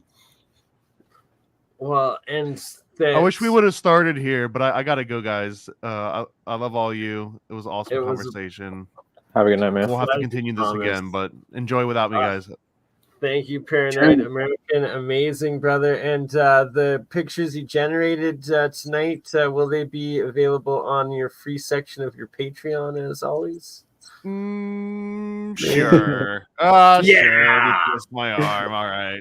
It might not happen for like a day or two, but yeah, I'll send you guys a link. So, you're awesome, brother. Have a great night, everybody. Nice meeting you guys. You too, man. Thank you. Pleasure, good sir. So we're 1.5 hours in. We'll do another half hour here, make it a full 2 hours. Do you guys want to continue talking maybe more connections with the Tartarian aspect of the research and some of what you've gotten into in parallel, Shem? Yeah, I mean, if there's any questions about it, but I still have some questions about the Dorpa stones. We haven't really got too much into them. I mean, we don't have to continue talking about it. No, I like that actually. Let's finish off the last half hour on the Dorpas, because that's what Hans, you've written and published books on the Dorpa stones and stuff. Do you want to go more into that for us, please?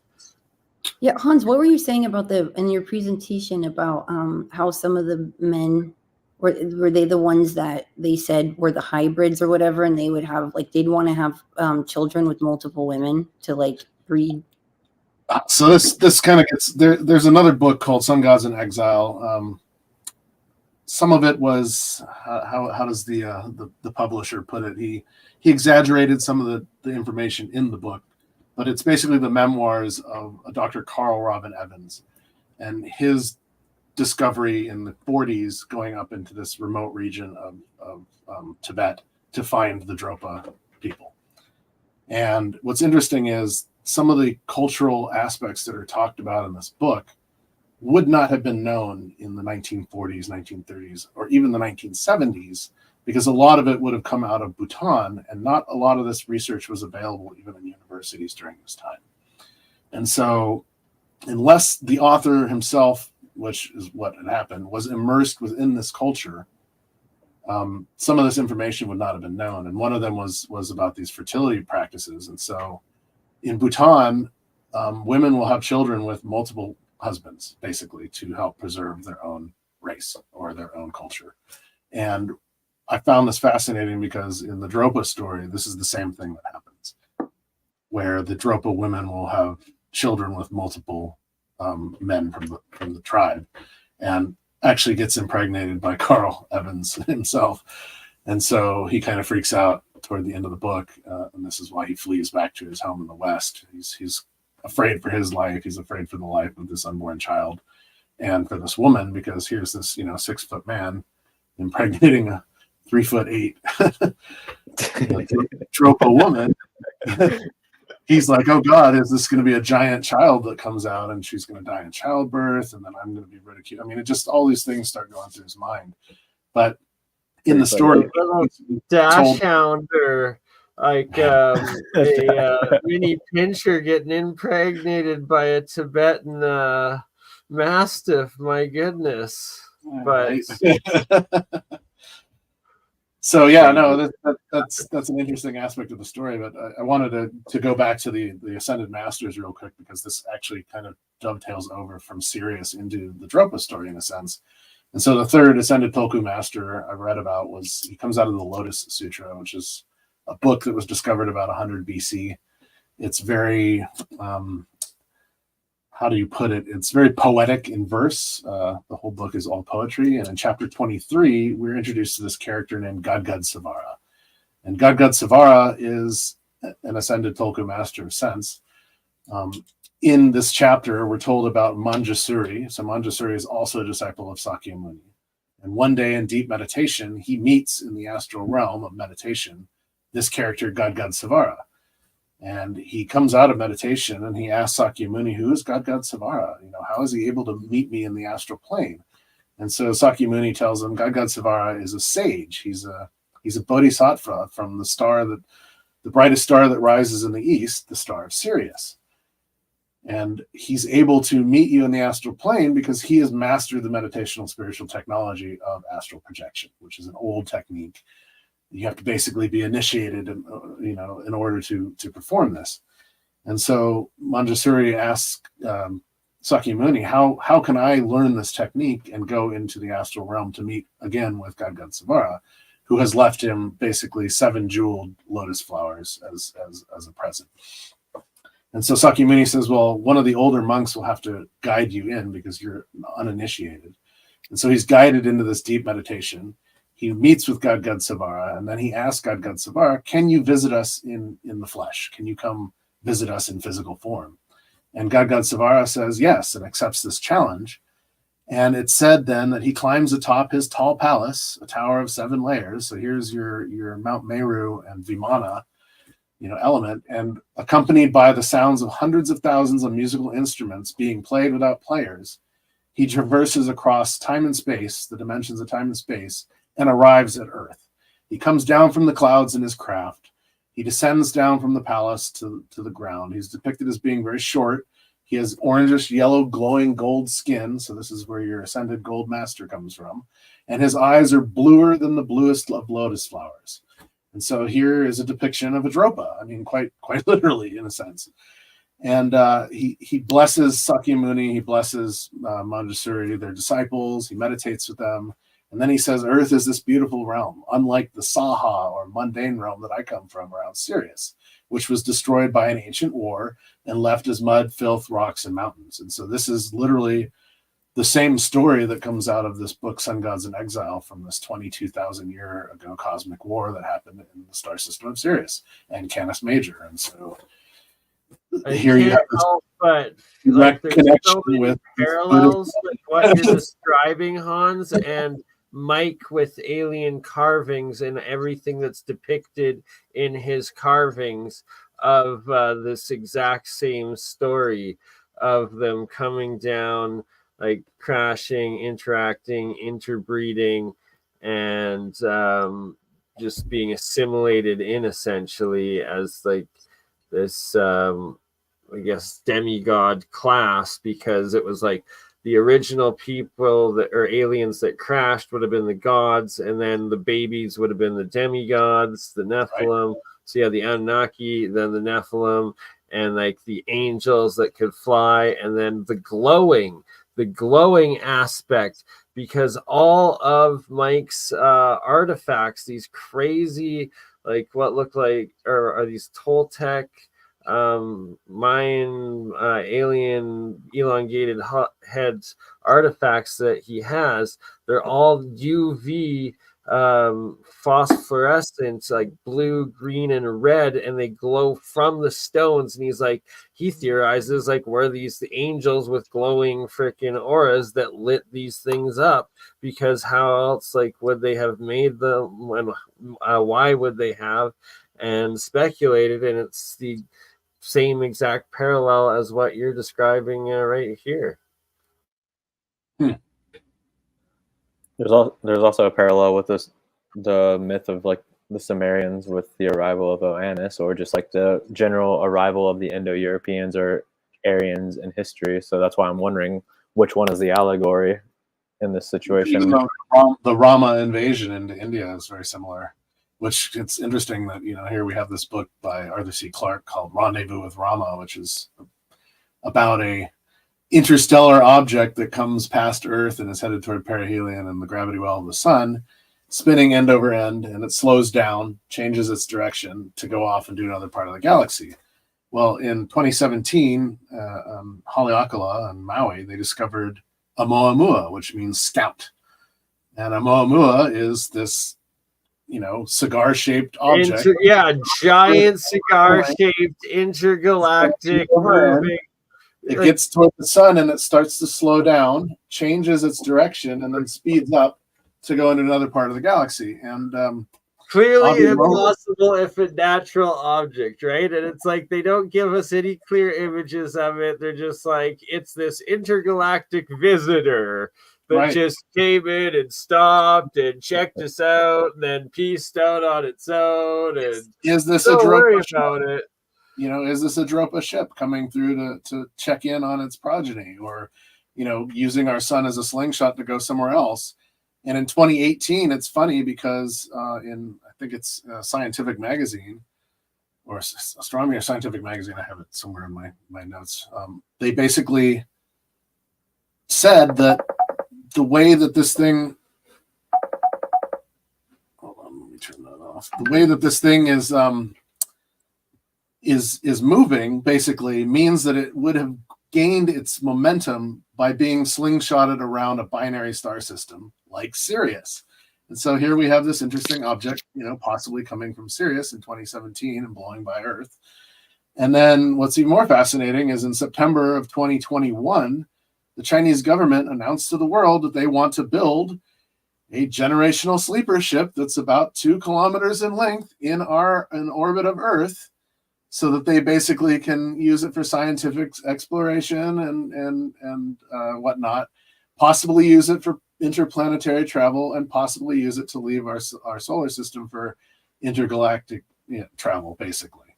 And so it begs the question, when they ransacked through Tibet in 1950, what did they find in the Bhayankar Ula?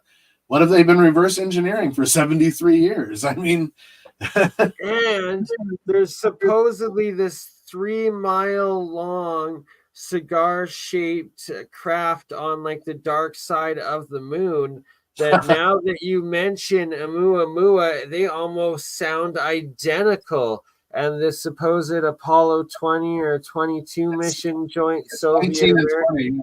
I actually write about this in my book, which is really interesting because although they scrapped 18, 19, and 20 from NASA's programs, they still fully funded these flights. They were fully funded. They had trained all the astronauts for them. They had built all the rockets and the dune buggies and whatnot. And these were totally funded programs. And then they scrapped them in like 1972. Or supposedly possibly a little bit earlier than that. And what replaced them, scrapped them, what replaced them was the Skylab program. And this was also fully funded, and it required multiple launch vehicles to get Skylab into orbit around Earth, which could have easily covered a secret space mission to the backside of the moon. And people talk about, this is an April Fool's hoax. I have to quickly add in that the Soviets also had their what was it called? Burke something. But it was like an identical copy of the American shuttle style. And they actually launched it once before the Americans did their shuttle. And they did one flight orbit around the Earth, but they did it robotically. So it was like the first drone up. And it was before the Americans even did the shuttle. And then they just suddenly scrapped it or whatever, supposedly, because it was like the fall of, becoming fall of the Soviet Union. But it's like, no, that's probably what they would have used to do the launches, because they built it. They were able to remote control it. And, it just disappeared into nothing. What's fascinating about this supposed craft is in Apollo 10 and Apollo 15, when they were doing the reconnaissance around the moon, they took photos of the backside of the moon. And if you're looking for where this crashed object is, the photos of it from Apollo 15 are so whitewashed. I mean, you'd have to go in with your contrast and whatnot in Photoshop to even pull out this object. But what's funny about it is it sits next to a crater called, ironically, Guest Crater. And when you look up Guest Crater on Google Moon, it doesn't exist. But if you look up the coordinates that NASA gives for it, my God, it's right there. It's right there. And so you gotta beggar the question: did they find something on the backside of the moon? So it was the BurnEye, is what it was called, and interesting. Or Buran, and yes, the Buran, and that would have been pretty much an identical clone. And if they were working together, that is the base of where they launched from quietly to do this mission. And dude, I think there's a channel called Google. Sorry, quickly before I let you talk, Sham, the Google Moon, the same coordinates that Hans is talking about, I have seen a couple people pull it up, and actually there is that cigar-shaped thing in that crater in those coordinates still on Google Moon. We got to do, if anybody knows how to work that, we got to do an episode to pull that up. But you got this good, sir, Sham. That space shuttle, I can't tell for sure because I can't see it, but there's a channel called Bald and Bankrupt who I think snuck into the facility that shuttle might be stored in and actually filmed it. Oh wow! In Kazakhstan or whatever, where it is there. And he got banned. He got banned from Russia after that. We've had Soviet space missions for some time. I mean, even during the Cold War, we were doing joint missions with them. And so it beggars the question: what was the Cold War even about?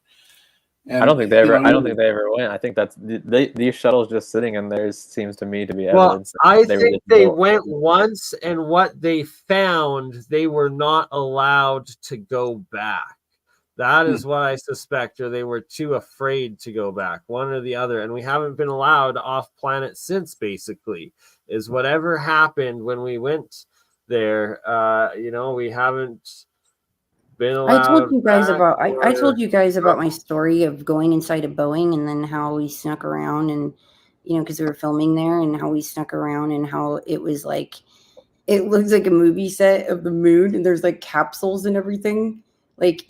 It literally, it was like a set. It was, but when you open the door and it's like you're on the moon, what is this? This is Boeing. I thought they made things that went to the moon in here. I thought this was going to be a factory of a bunch of jets and planes, it was so crazy. Really? It was just wow. So I always thought if they filmed it anywhere, I was like, I know where they filmed it. They filmed it in Downey at Boeing. Did they take away your cell phone when you got there, or was it just no? And we filmed there for we would be there for 16 hours, and it was actually the Britney Spears Womanizer video, and I was shocked that it was being filmed inside of Boeing. It's kind of a wink, wink, nudge, nudge to that in Diamonds Are Forever, where James Bond stumbles across basically a movie set of the moon landing outside of Las Vegas. Wait, what's Russia's reason for no longer going or whatever? Probably They've had a bunch of robotics. I mean, we have a joint space program. The Soviet Union, they right said, now. but I think they shut it down like years before the fall, so it doesn't really make sense. Well, because NASA, they say they don't have the technology anymore. Like, oh, we don't have that technology anymore. Like, what happened to it? Yeah, exactly. Right, NASA, we don't have the technology to make it back to the moon. Literally said We've only advanced by 60 years, but we don't have the capability to make it back there anymore. Yeah, so I was wondering if Russia had like a funny statement like that. Well, we're just sending robotics now, which is really interesting. And so, yeah.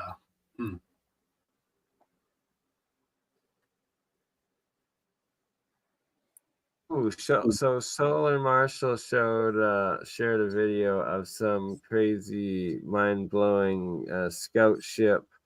I've got the presentation up.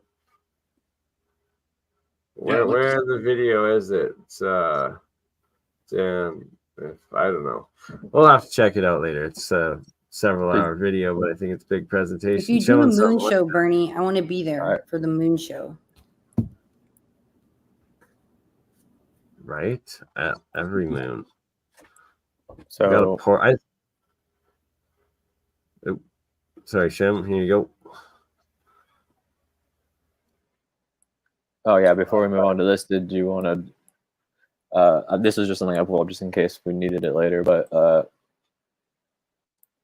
there's one more thing I wanted to ask about the Dorpa stones. Just I heard from some sources that the only reason that there's even an argument for them is because Eric von Daniken found that article you were talking about, like the French article or something like that, the German or French article, and published it.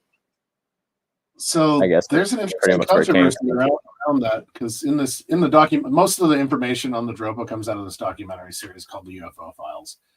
And I've gone a lot deeper into the research, basically beyond just scratching the surface, to find out a lot of what I've discovered around, this topic, because there really is not a lot of material around it, primarily because, the Chinese Cultural Revolution really wiped out a lot of their prehistory. And so it would be very difficult to discover. I have to quickly interject that also the Nazis made like specific like intent and like to go to that pot and like get the ancient texts and all of the occult knowledge, the books from that area, and that was the Dorpa stones part of what they took, the SS took, and did they steal some of it too? And what did the communist Chinese now do with that knowledge and culture as well? Because clearly this is just another suppressed, well-documented parallel story, parallel time frame as what we're seeing everywhere in the world with these Nephilim and Anunnaki and Dorpa. Mahabharata is very similar, yeah. Yeah, the Ananarbe information is completely censored. We don't have access to any of it, and there's ridiculous discoveries that they made where there's no reason why there wouldn't be pictures. It's in 1940. I mean, the fact that 43 to 47, yeah. So it's unbelievable. But I actually have a video that I pulled up. I'm going to send it in the chat. It's of when the Ananarbe and the SS went to Tibet, and it was the last time ever that all of the Tartars met up for their annual festival before the communists took over that area. So I'm going to send that to the private chat. Maybe we can finally watch it. I've been trying to watch it for like months, but every time. Yeah, absolutely. I will load that right now. That's a great idea, actually. But let's go out with that or something. But did you have any questions about? You were talking about Tartary earlier. Did you have any questions specifically about it in any way that we could get to before we get off of here, or? Just learning more information about it in general. Obviously, it kind of occupies a similar territory as to where this whole region of caves are in the Bayan Karula, Bayan Harsham range. Super curious what their connections, would be then to the Shengxiang Dui culture. as a lot of their architecture and art is just it looks like Antiquitech basically. It's very very reminiscent of that. So what and then their connection, I find that there's a connection directly with the Shang-Tsung-Dui culture and the Olmecs, because the way that their art is presented is very similar, which then gets into you were talking about your friend Mike who has the sculptures from Central America. These also look very much like what you would find. And one of them is the full green jade. Like it looks exactly like that one. It's like almost it is identical. They look identical, and we were discussing that. So we're gonna have to bring the two of you guys together for that. And sorry to interrupt. I've watched a dude cross one of these bridges with a refrigerator on his back, wearing flip-flops and chain smoking. Well, you're definitely going to want the narrator actually does a pretty good job in this too. So we're going to want the audio when we do get to the part about the Tibetans. It's like 4 minutes in, I think, or something. This is going up into the foothills of Nepal, possibly India. Yeah, this is in the 1930s. There was a German exposition that just filmed. They were documenting the Tibetans, I guess. And they filmed the last time that apparently these people all got together. At least I think this is the clip. I had to dig through my phone to find it. It's been a while since I tried. Somebody in the chat just said something about Dorpa stones and bidiscs, and as I said, bidiscs are very, very, very similar to the Dorpa stones. And so, there's a good possibility and good similarity there that a lot of the bidiscs could possibly be what the Dorpa stones are, because they don't really know. Here. Right, and so this headdress was featured in Sun Gods in Exile, and the skeptics of the book say that there's no way that these were costumes that these women were wearing, and depending on their status, they would braid their hair up into these weird satellite structures, as well as bone structures as well. And this even makes it into the movies. I mean, Queen Amidala, when she approaches the Galactic Senate in The Phantom Menace, is wearing a Mongolian Tibetan outfit, even with the hair and the headdress. So it's like, huh. It's like Lady de Elche. You know how she has the bit, like it's like on the side, that famous statue. You know what I'm talking about? Some say she's like Tartarian queen. Yeah, I know what you're talking about. Yes, Jim. If you go back a little bit, right? Oh yeah, that temple right there, the palace that you just saw, Patala Palace. That's another entrance apparently to Shambhala, according to some legends. Yes, exactly. This here is apparently another entrance to the Shambhala Agartha underworld. 100% Shem. And should I replay it with the narration? Or no, not yet. We're not there yet. But I just wanted there's a specific point where there's like a pyramidal structure with stones lined up. I saw that. And I just want to reference, this is what I'm talking about when we've had conversations before about them when they walk by, they would place a stone as like a good luck charm for the gods. This is what you're seeing in this example here. And a lot of them would be a little bit before that, but would be the Omani stones, is what a lot of these things that are placed there are.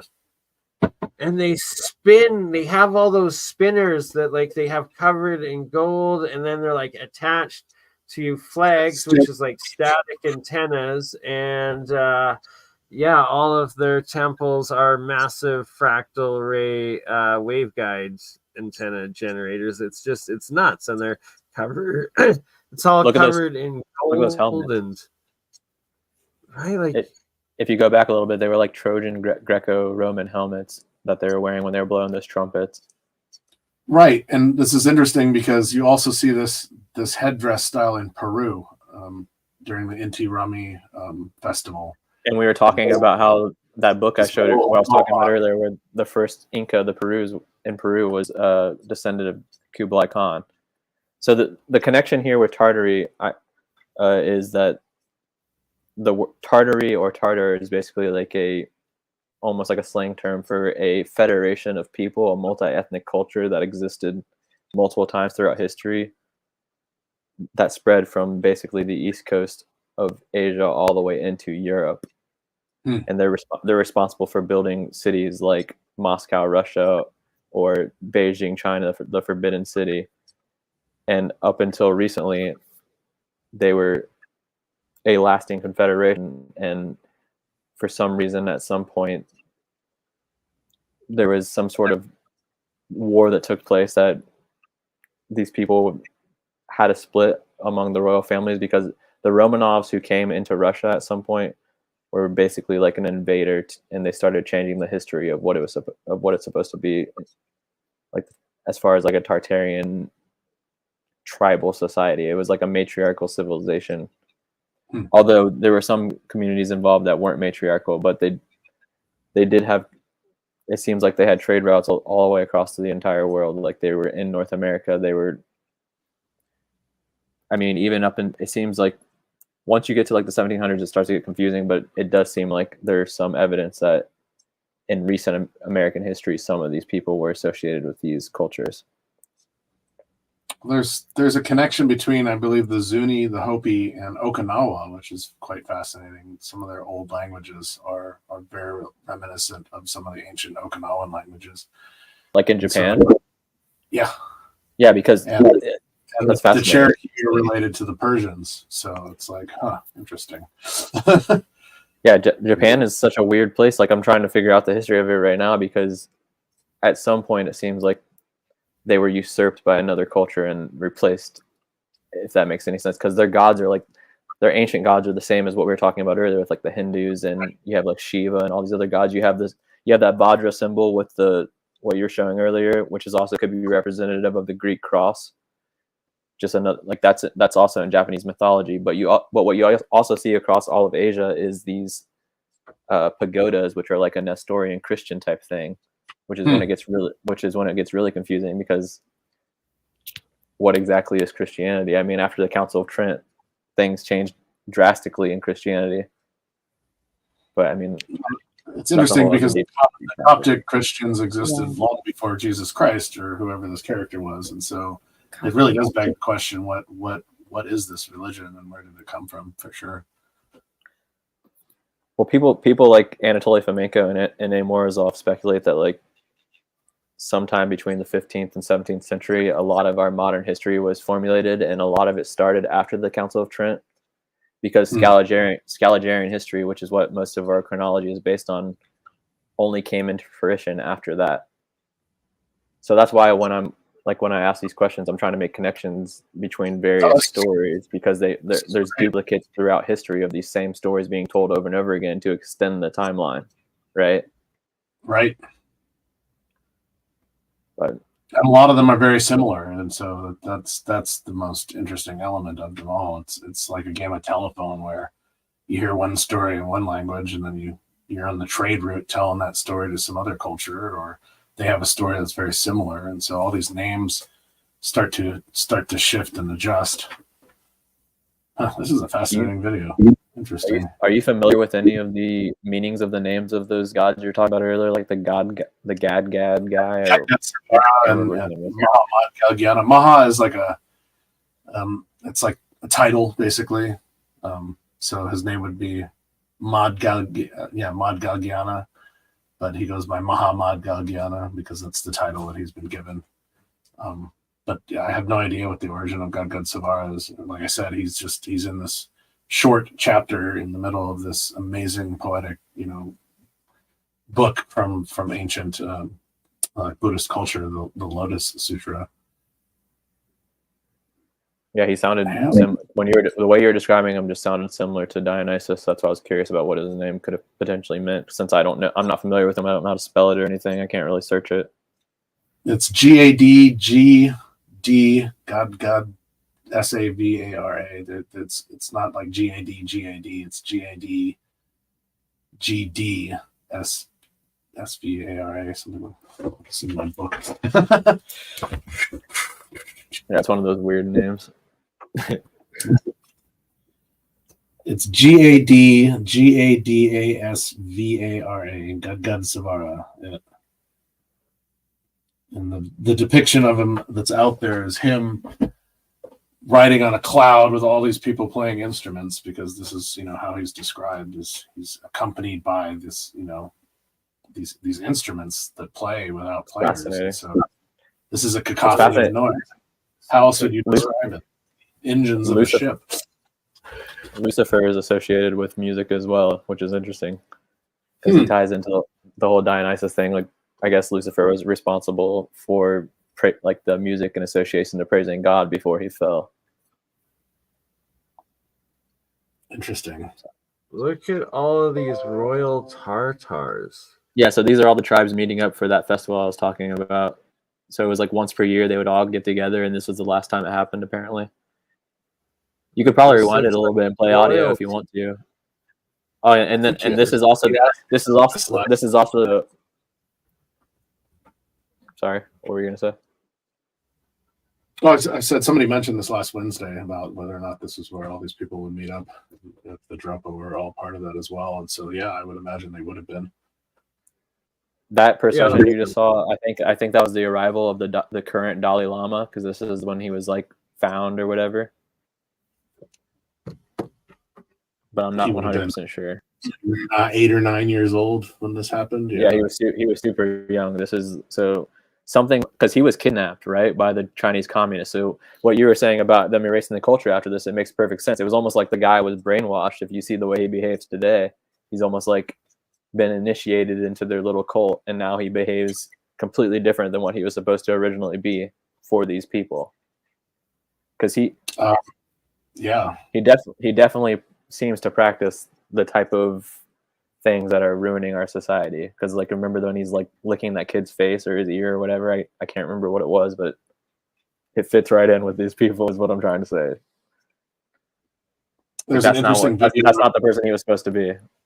Right. There's an interesting video of an interview with John Mack, who's the Harvard professor that was looking into experiencers, basically under hypnosis. And John Mack ended up going to Dharamsala, and he interviewed the Dalai Lama about what Buddhists thought about extraterrestrials, and it's a really fascinating interview because, of course, it's part of their belief system to some degree.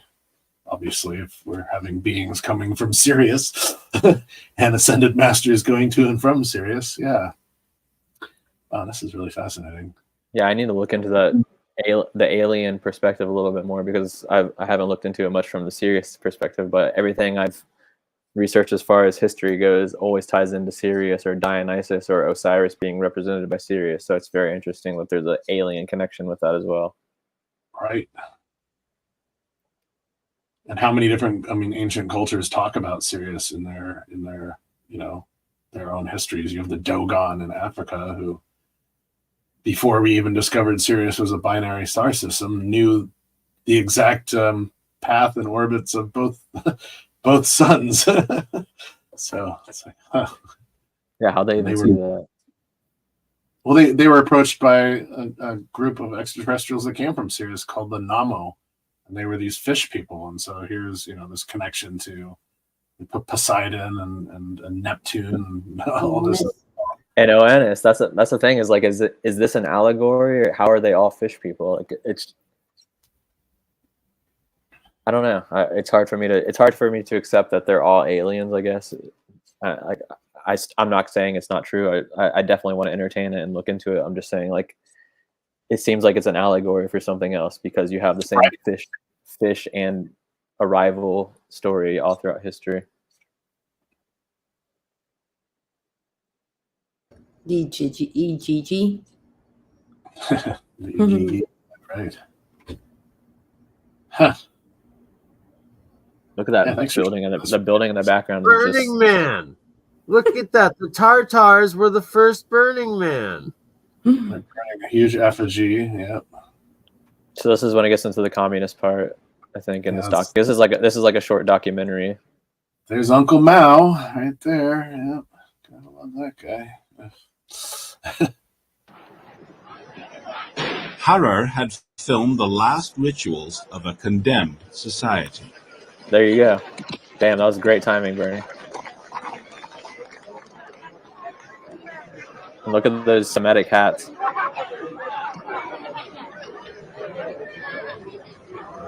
Which ties into the origins of these people, which is likely Phoenicia.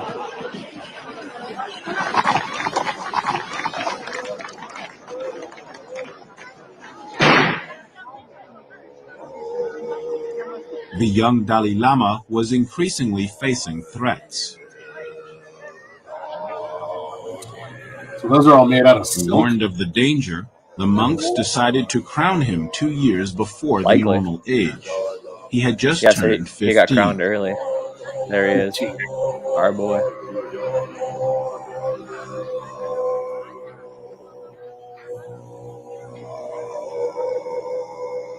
As the crowning ceremony was taking place in Lhasa, history was on the move. 3 Chinese armies under the orders of Marechal Lin Piao crossed the Yangtze-Kiang and rolled towards Tibet to guarantee their security against the plans of the imperialist Americans. So the Yangtze is right in Bayan-Karula. The Chinese had never been happy with the accord signed with Great Britain for Tibet's independence. Because they had invaded it in the past, China always considered Tibet as a province. Mao waited fewer than 100 days to make his intentions known, announcing, "The Tibetan people will return to the family of the mother country." Yeah, so can you pause it real quick? Or actually, I guess you don't have to. But who would you say these Chinese people are? Because they clearly have different interests to the cultures that are in the area. That's my question, is where do these people come from? Right? Like these invading... Because even when you look at, if you look at the... I'm sorry, go ahead. I was just going to say this invading, genociding, a wipeout, reset. Extinction of the Tartars. If you look at the origins of the languages in the area, you'll notice something very interesting, that Chinese or Mandarin is not included in the language group. So you have like Japanese, Korean, Mongolian, Tungusic, and what's the other one? I'm sorry, it's slipping my mind right now, but you have 5 different languages in that same area that are all from the same language root, which is Phoenician. And for some reason, Chinese is like, or Mandarin is not really included in that. So these people seem to be coming from somewhere else, and they changed society drastically, including in Japan, because like I was saying earlier, you have legends of these people who are completely different to the modern population of the Japanese. Why is that? But yeah, we can continue the documentary. It's more interesting than what I'm saying. It's just amazing. Bernie. He's gone.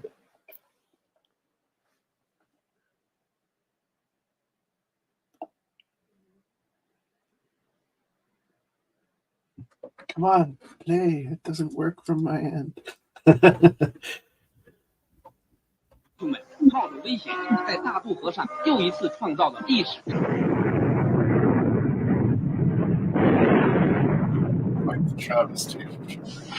To open the roads,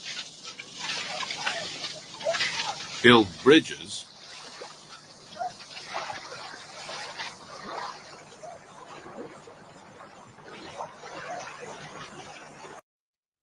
And sorry, I just had to pause and interject and state that it was rumored that the Jesuit Dark Pope was like behind the transfer of power to like Mao and like the formation of like this communist dictatorship there. So it seems that the Jesuits and Rome, the Empire of Rome, subverted and conquered and wiped out the indigenous ancient cultures throughout all of the world, basically trying to eradicate any understanding and knowledge of where they came from and replace it with their indoctrination. And that one last part was that there's a 7,500-year-old Slavic calendar that ties into all of these people's ancient history, and that it got wiped out and replaced when they switched over to the Gregorian calendars, and the Roman Empire never fell, essentially. All roads lead to Rome. I missed the beginning of that, unfortunately. All roads lead to clones.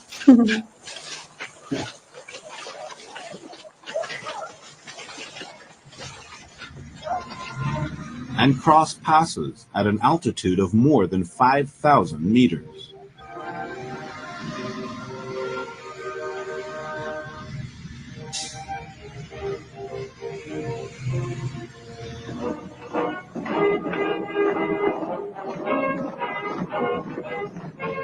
The troops came from all over. I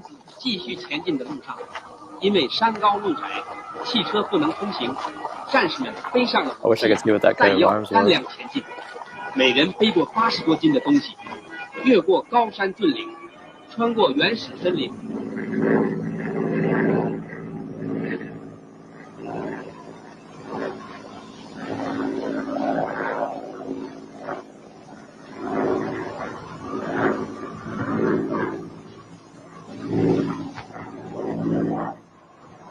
They took almost a year to get to the border of autonomous Tibet. 他们带来全国各族青少年和亿万革命群众的心愿。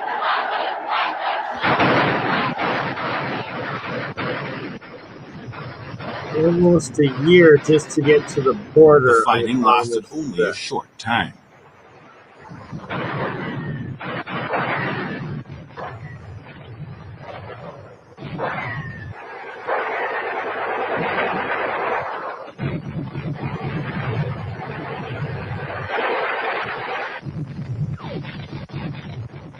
Days of War are fun.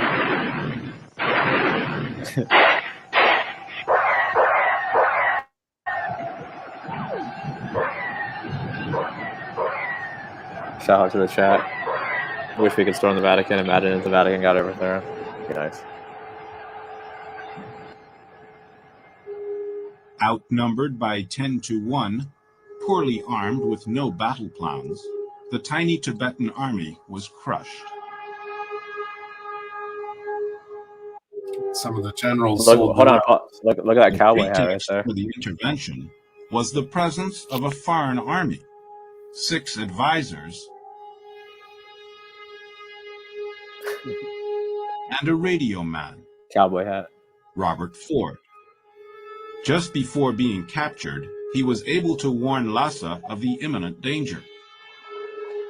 The decision was taken to send the Dalai Lama away to safety, somewhere near the Indian border.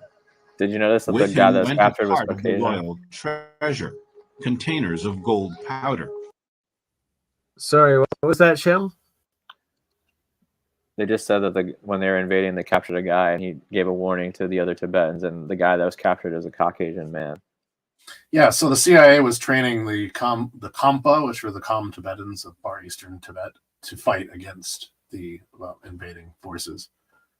And they brought over a bunch of them to the States and trained them all on, under battle tactics, basically. Just like they're doing to Ukrainians right now, which it happens to be on that Tartarian border and modern-day Tartaria. They're at war with and trying to exterminate yet again.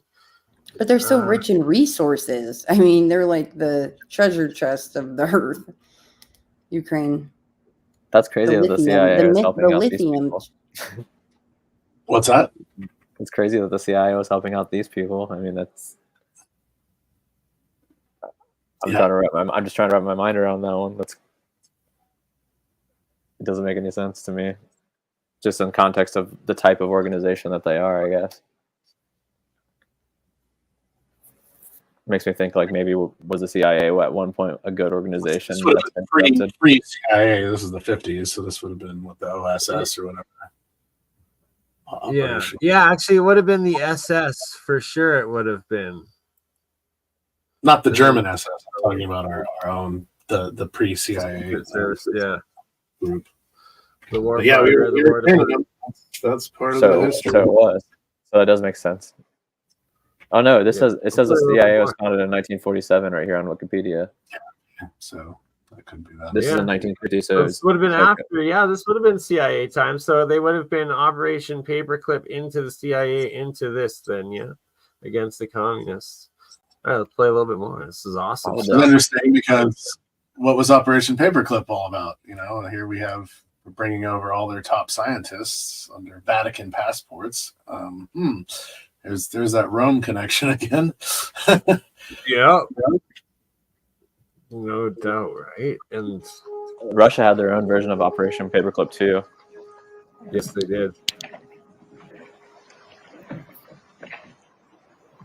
And they said it took them a year to get to the border, and then the fighting This only had took already like a been done day. during That other doesn't make invasions sense in the either. past. Viking ship. You saw that with the dragon mast. Yeah. Right? Straight up Viking ship. From the north and the east, the Chinese troops converged on Lhasa. Russia got half of the scientists to Operation Oaskazim. Don't really know how to say it. 200 kilometers from there lay the city of Shigatse, Tibet's second city, the home of the Panchen Lamas. The Panchen Lama was also the reincarnation of his predecessor and was number 2 in the hierarchy of political and religious power. Apparently this dude's been missing for a long time too. There's no current. He was 14 years old and was totally dependent on the opinions and the plotting of his advisors. He became the point man of the communists. He wrote Mao, "Tibet is with you." 9 months later, a unit of the People's Army took up residence in Lhasa. There were 20,000 soldiers for 50,000 Tibetans. The seizures, punishments, and famine began. Nothing would ever be the same. Propaganda showed off Tibet as free and Chinese, a nation among others in the large family of Greater China. Look at that temple, though. I mean, just look at that building. That's just... And that's where the entrance to Inner Earth is, in that building? Yeah. Underneath? Apparently. The first meeting between a political official and the Dalai Lama, who had returned to Lhasa, was filmed for propaganda purposes. In Beijing, emissaries of the Tibetan government signed under pressure a 17-point accord that the Chinese then ratified with a false Dalai Lama stamp. The accord called for the maintaining of Tibetan cultural and religious identity. Independence was gone, but the authority of the Dalai Lama was carried on.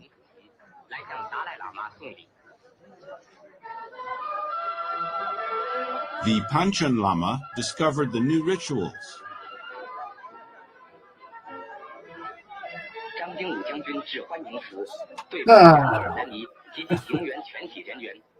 The unending speeches and propaganda.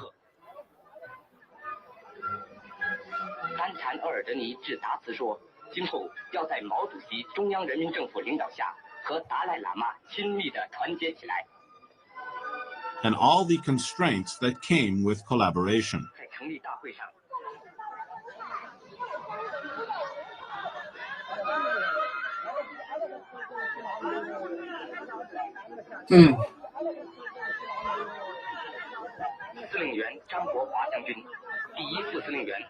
War was on in Korea.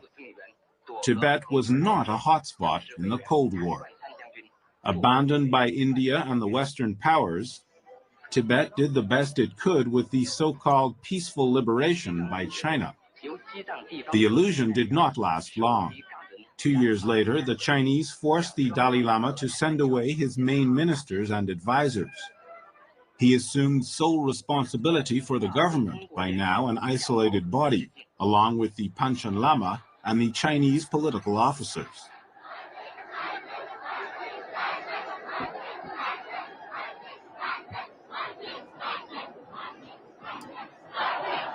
Where'd everybody go?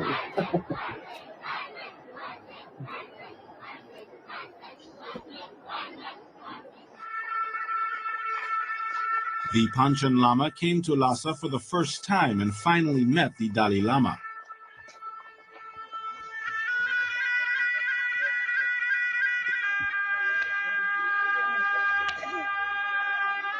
They were 17 and 16 years old. Easily manipulated. Invited by Mao to visit Beijing, the Dalai Lama left Lhasa on July 11, 1954, though the people begged him not to go.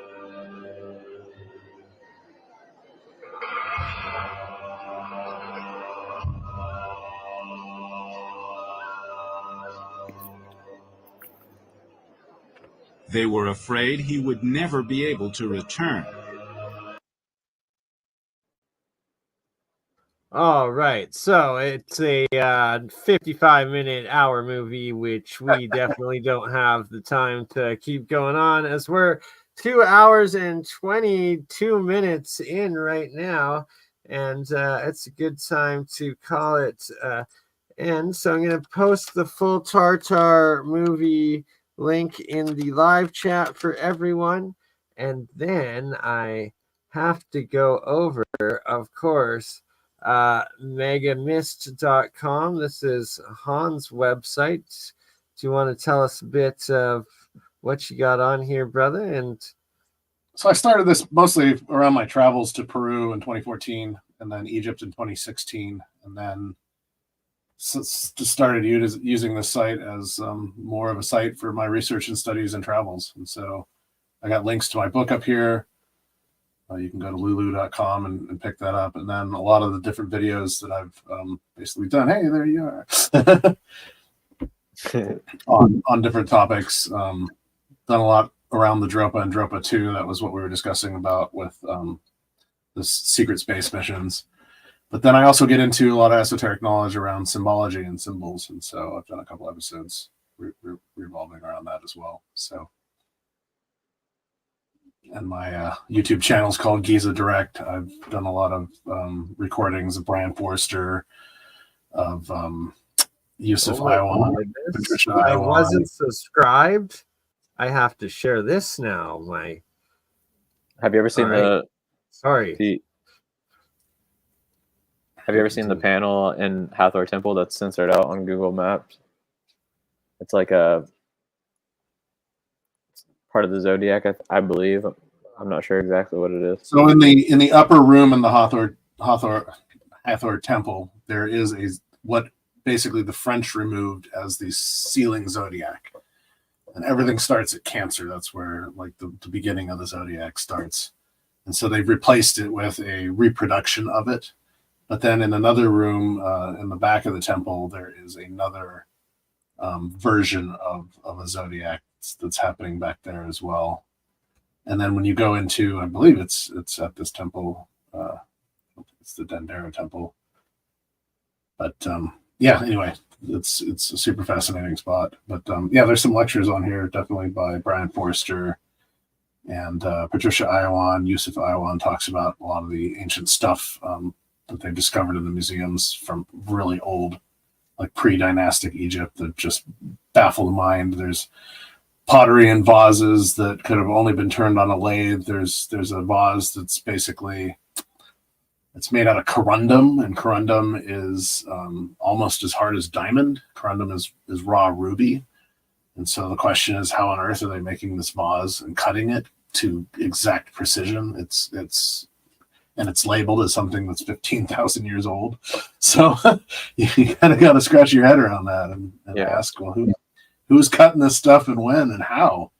So yeah, super fascinating. Shannon, this is what I was talking about here. This is the tile I was talking about. So on Google Earth, for some reason, it looks clearly blacked out as a digital editing to me. So there is, okay, I actually have a photo of this. I can share it with you. This is the unedited version right here. Yeah, I have a photo of it close up. Somewhere I have an interview that I did with Patricia Iwan about what it is.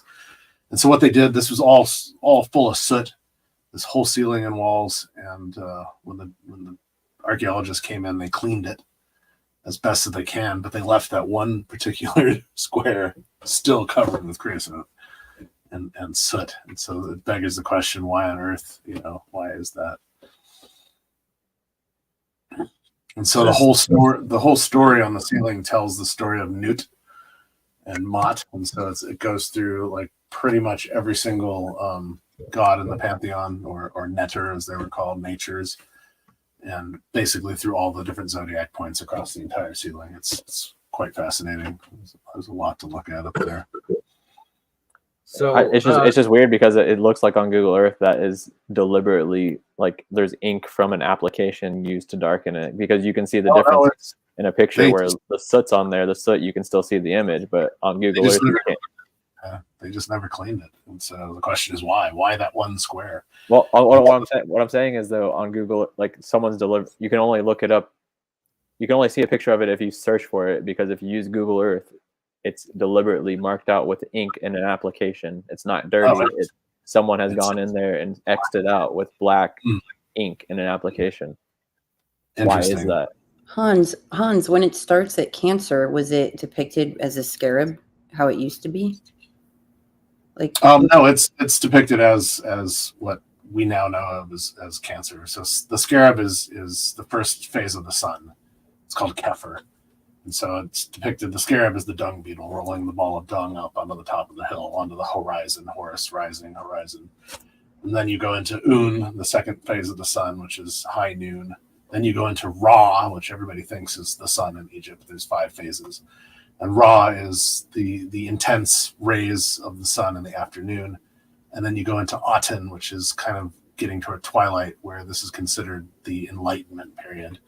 And then the sun goes over the horizon into what they call Amun, or the hidden.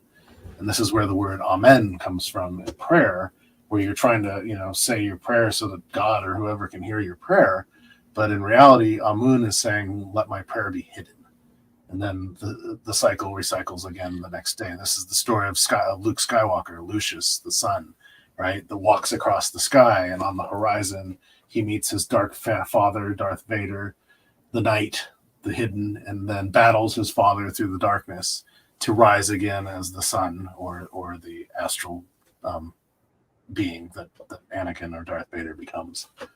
So there's a lot. There's a lot that goes into movies that, esoteric knowledge that people just don't realize that it's there. But it's all. And they're all tying in this astroarchaeological aspect to it. So just more evidence that the zodiac exists, and I also got to shill Shem Jacobs' channel and work here before we go, and there is it should be coming up, Shem's channel, Shem Jacobs 33. This is Shem's research. Oh, is it not coming up? Is it coming up? I don't know. Oh, I gotta click on it. There we go. Here we go. Now it's working. And this is where Shem does all his epic, real digging into legitimate Tartarian topics.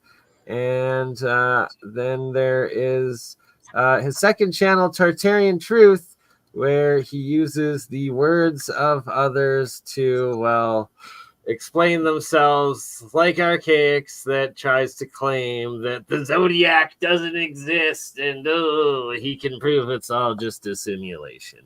But shout out to Tartarian Truth TV. Put that link in live chat, and that's them in their own words and a good laugh.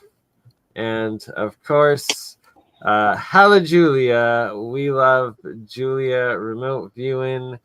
She sees it all. You can't get it past Julia. And here is her Instagram. Final words, anybody, everybody. Pretty epic. If you have any mounds in your area, please take pictures of them and post them on the internet. Yeah. Right? Get the word out there. Yeah, exactly. Exactly. Thanks for having me on. Appreciate it. Good conversation. Likewise, I really appreciated this as well. Thank you for everybody that contributed, and wow, great questions in the chat as well. So Absolutely. Like a lot of knowledge being shared and connections into everybody's parallel researches and bringing it together. And we're going to have to do this again fairly quickly, and definitely bring in Mike with his Mexican connection of these similar artifacts and the Antiquitech aspects. And like Shem said, go out and find your mounds, document them, and dig around, because you never know what tablet or stone you might find. Exactly. Have a good night, everyone. Thank you. Likewise. I appreciate you all. We appreciate you all. Talk to you.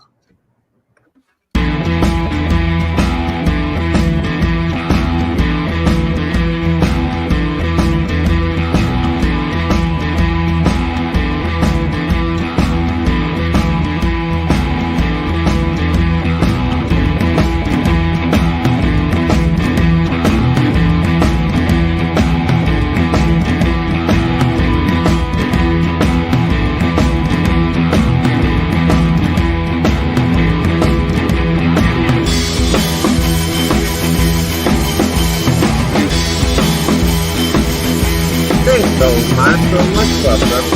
Gotta do a show together.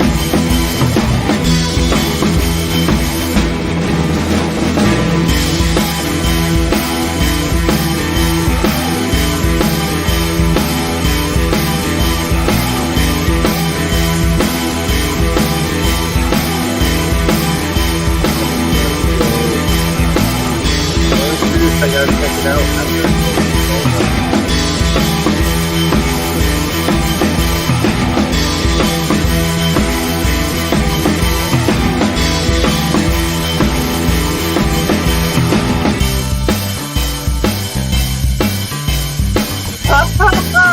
That's too funny. After relocating in Mexico, Max Vegan became a Maxigan.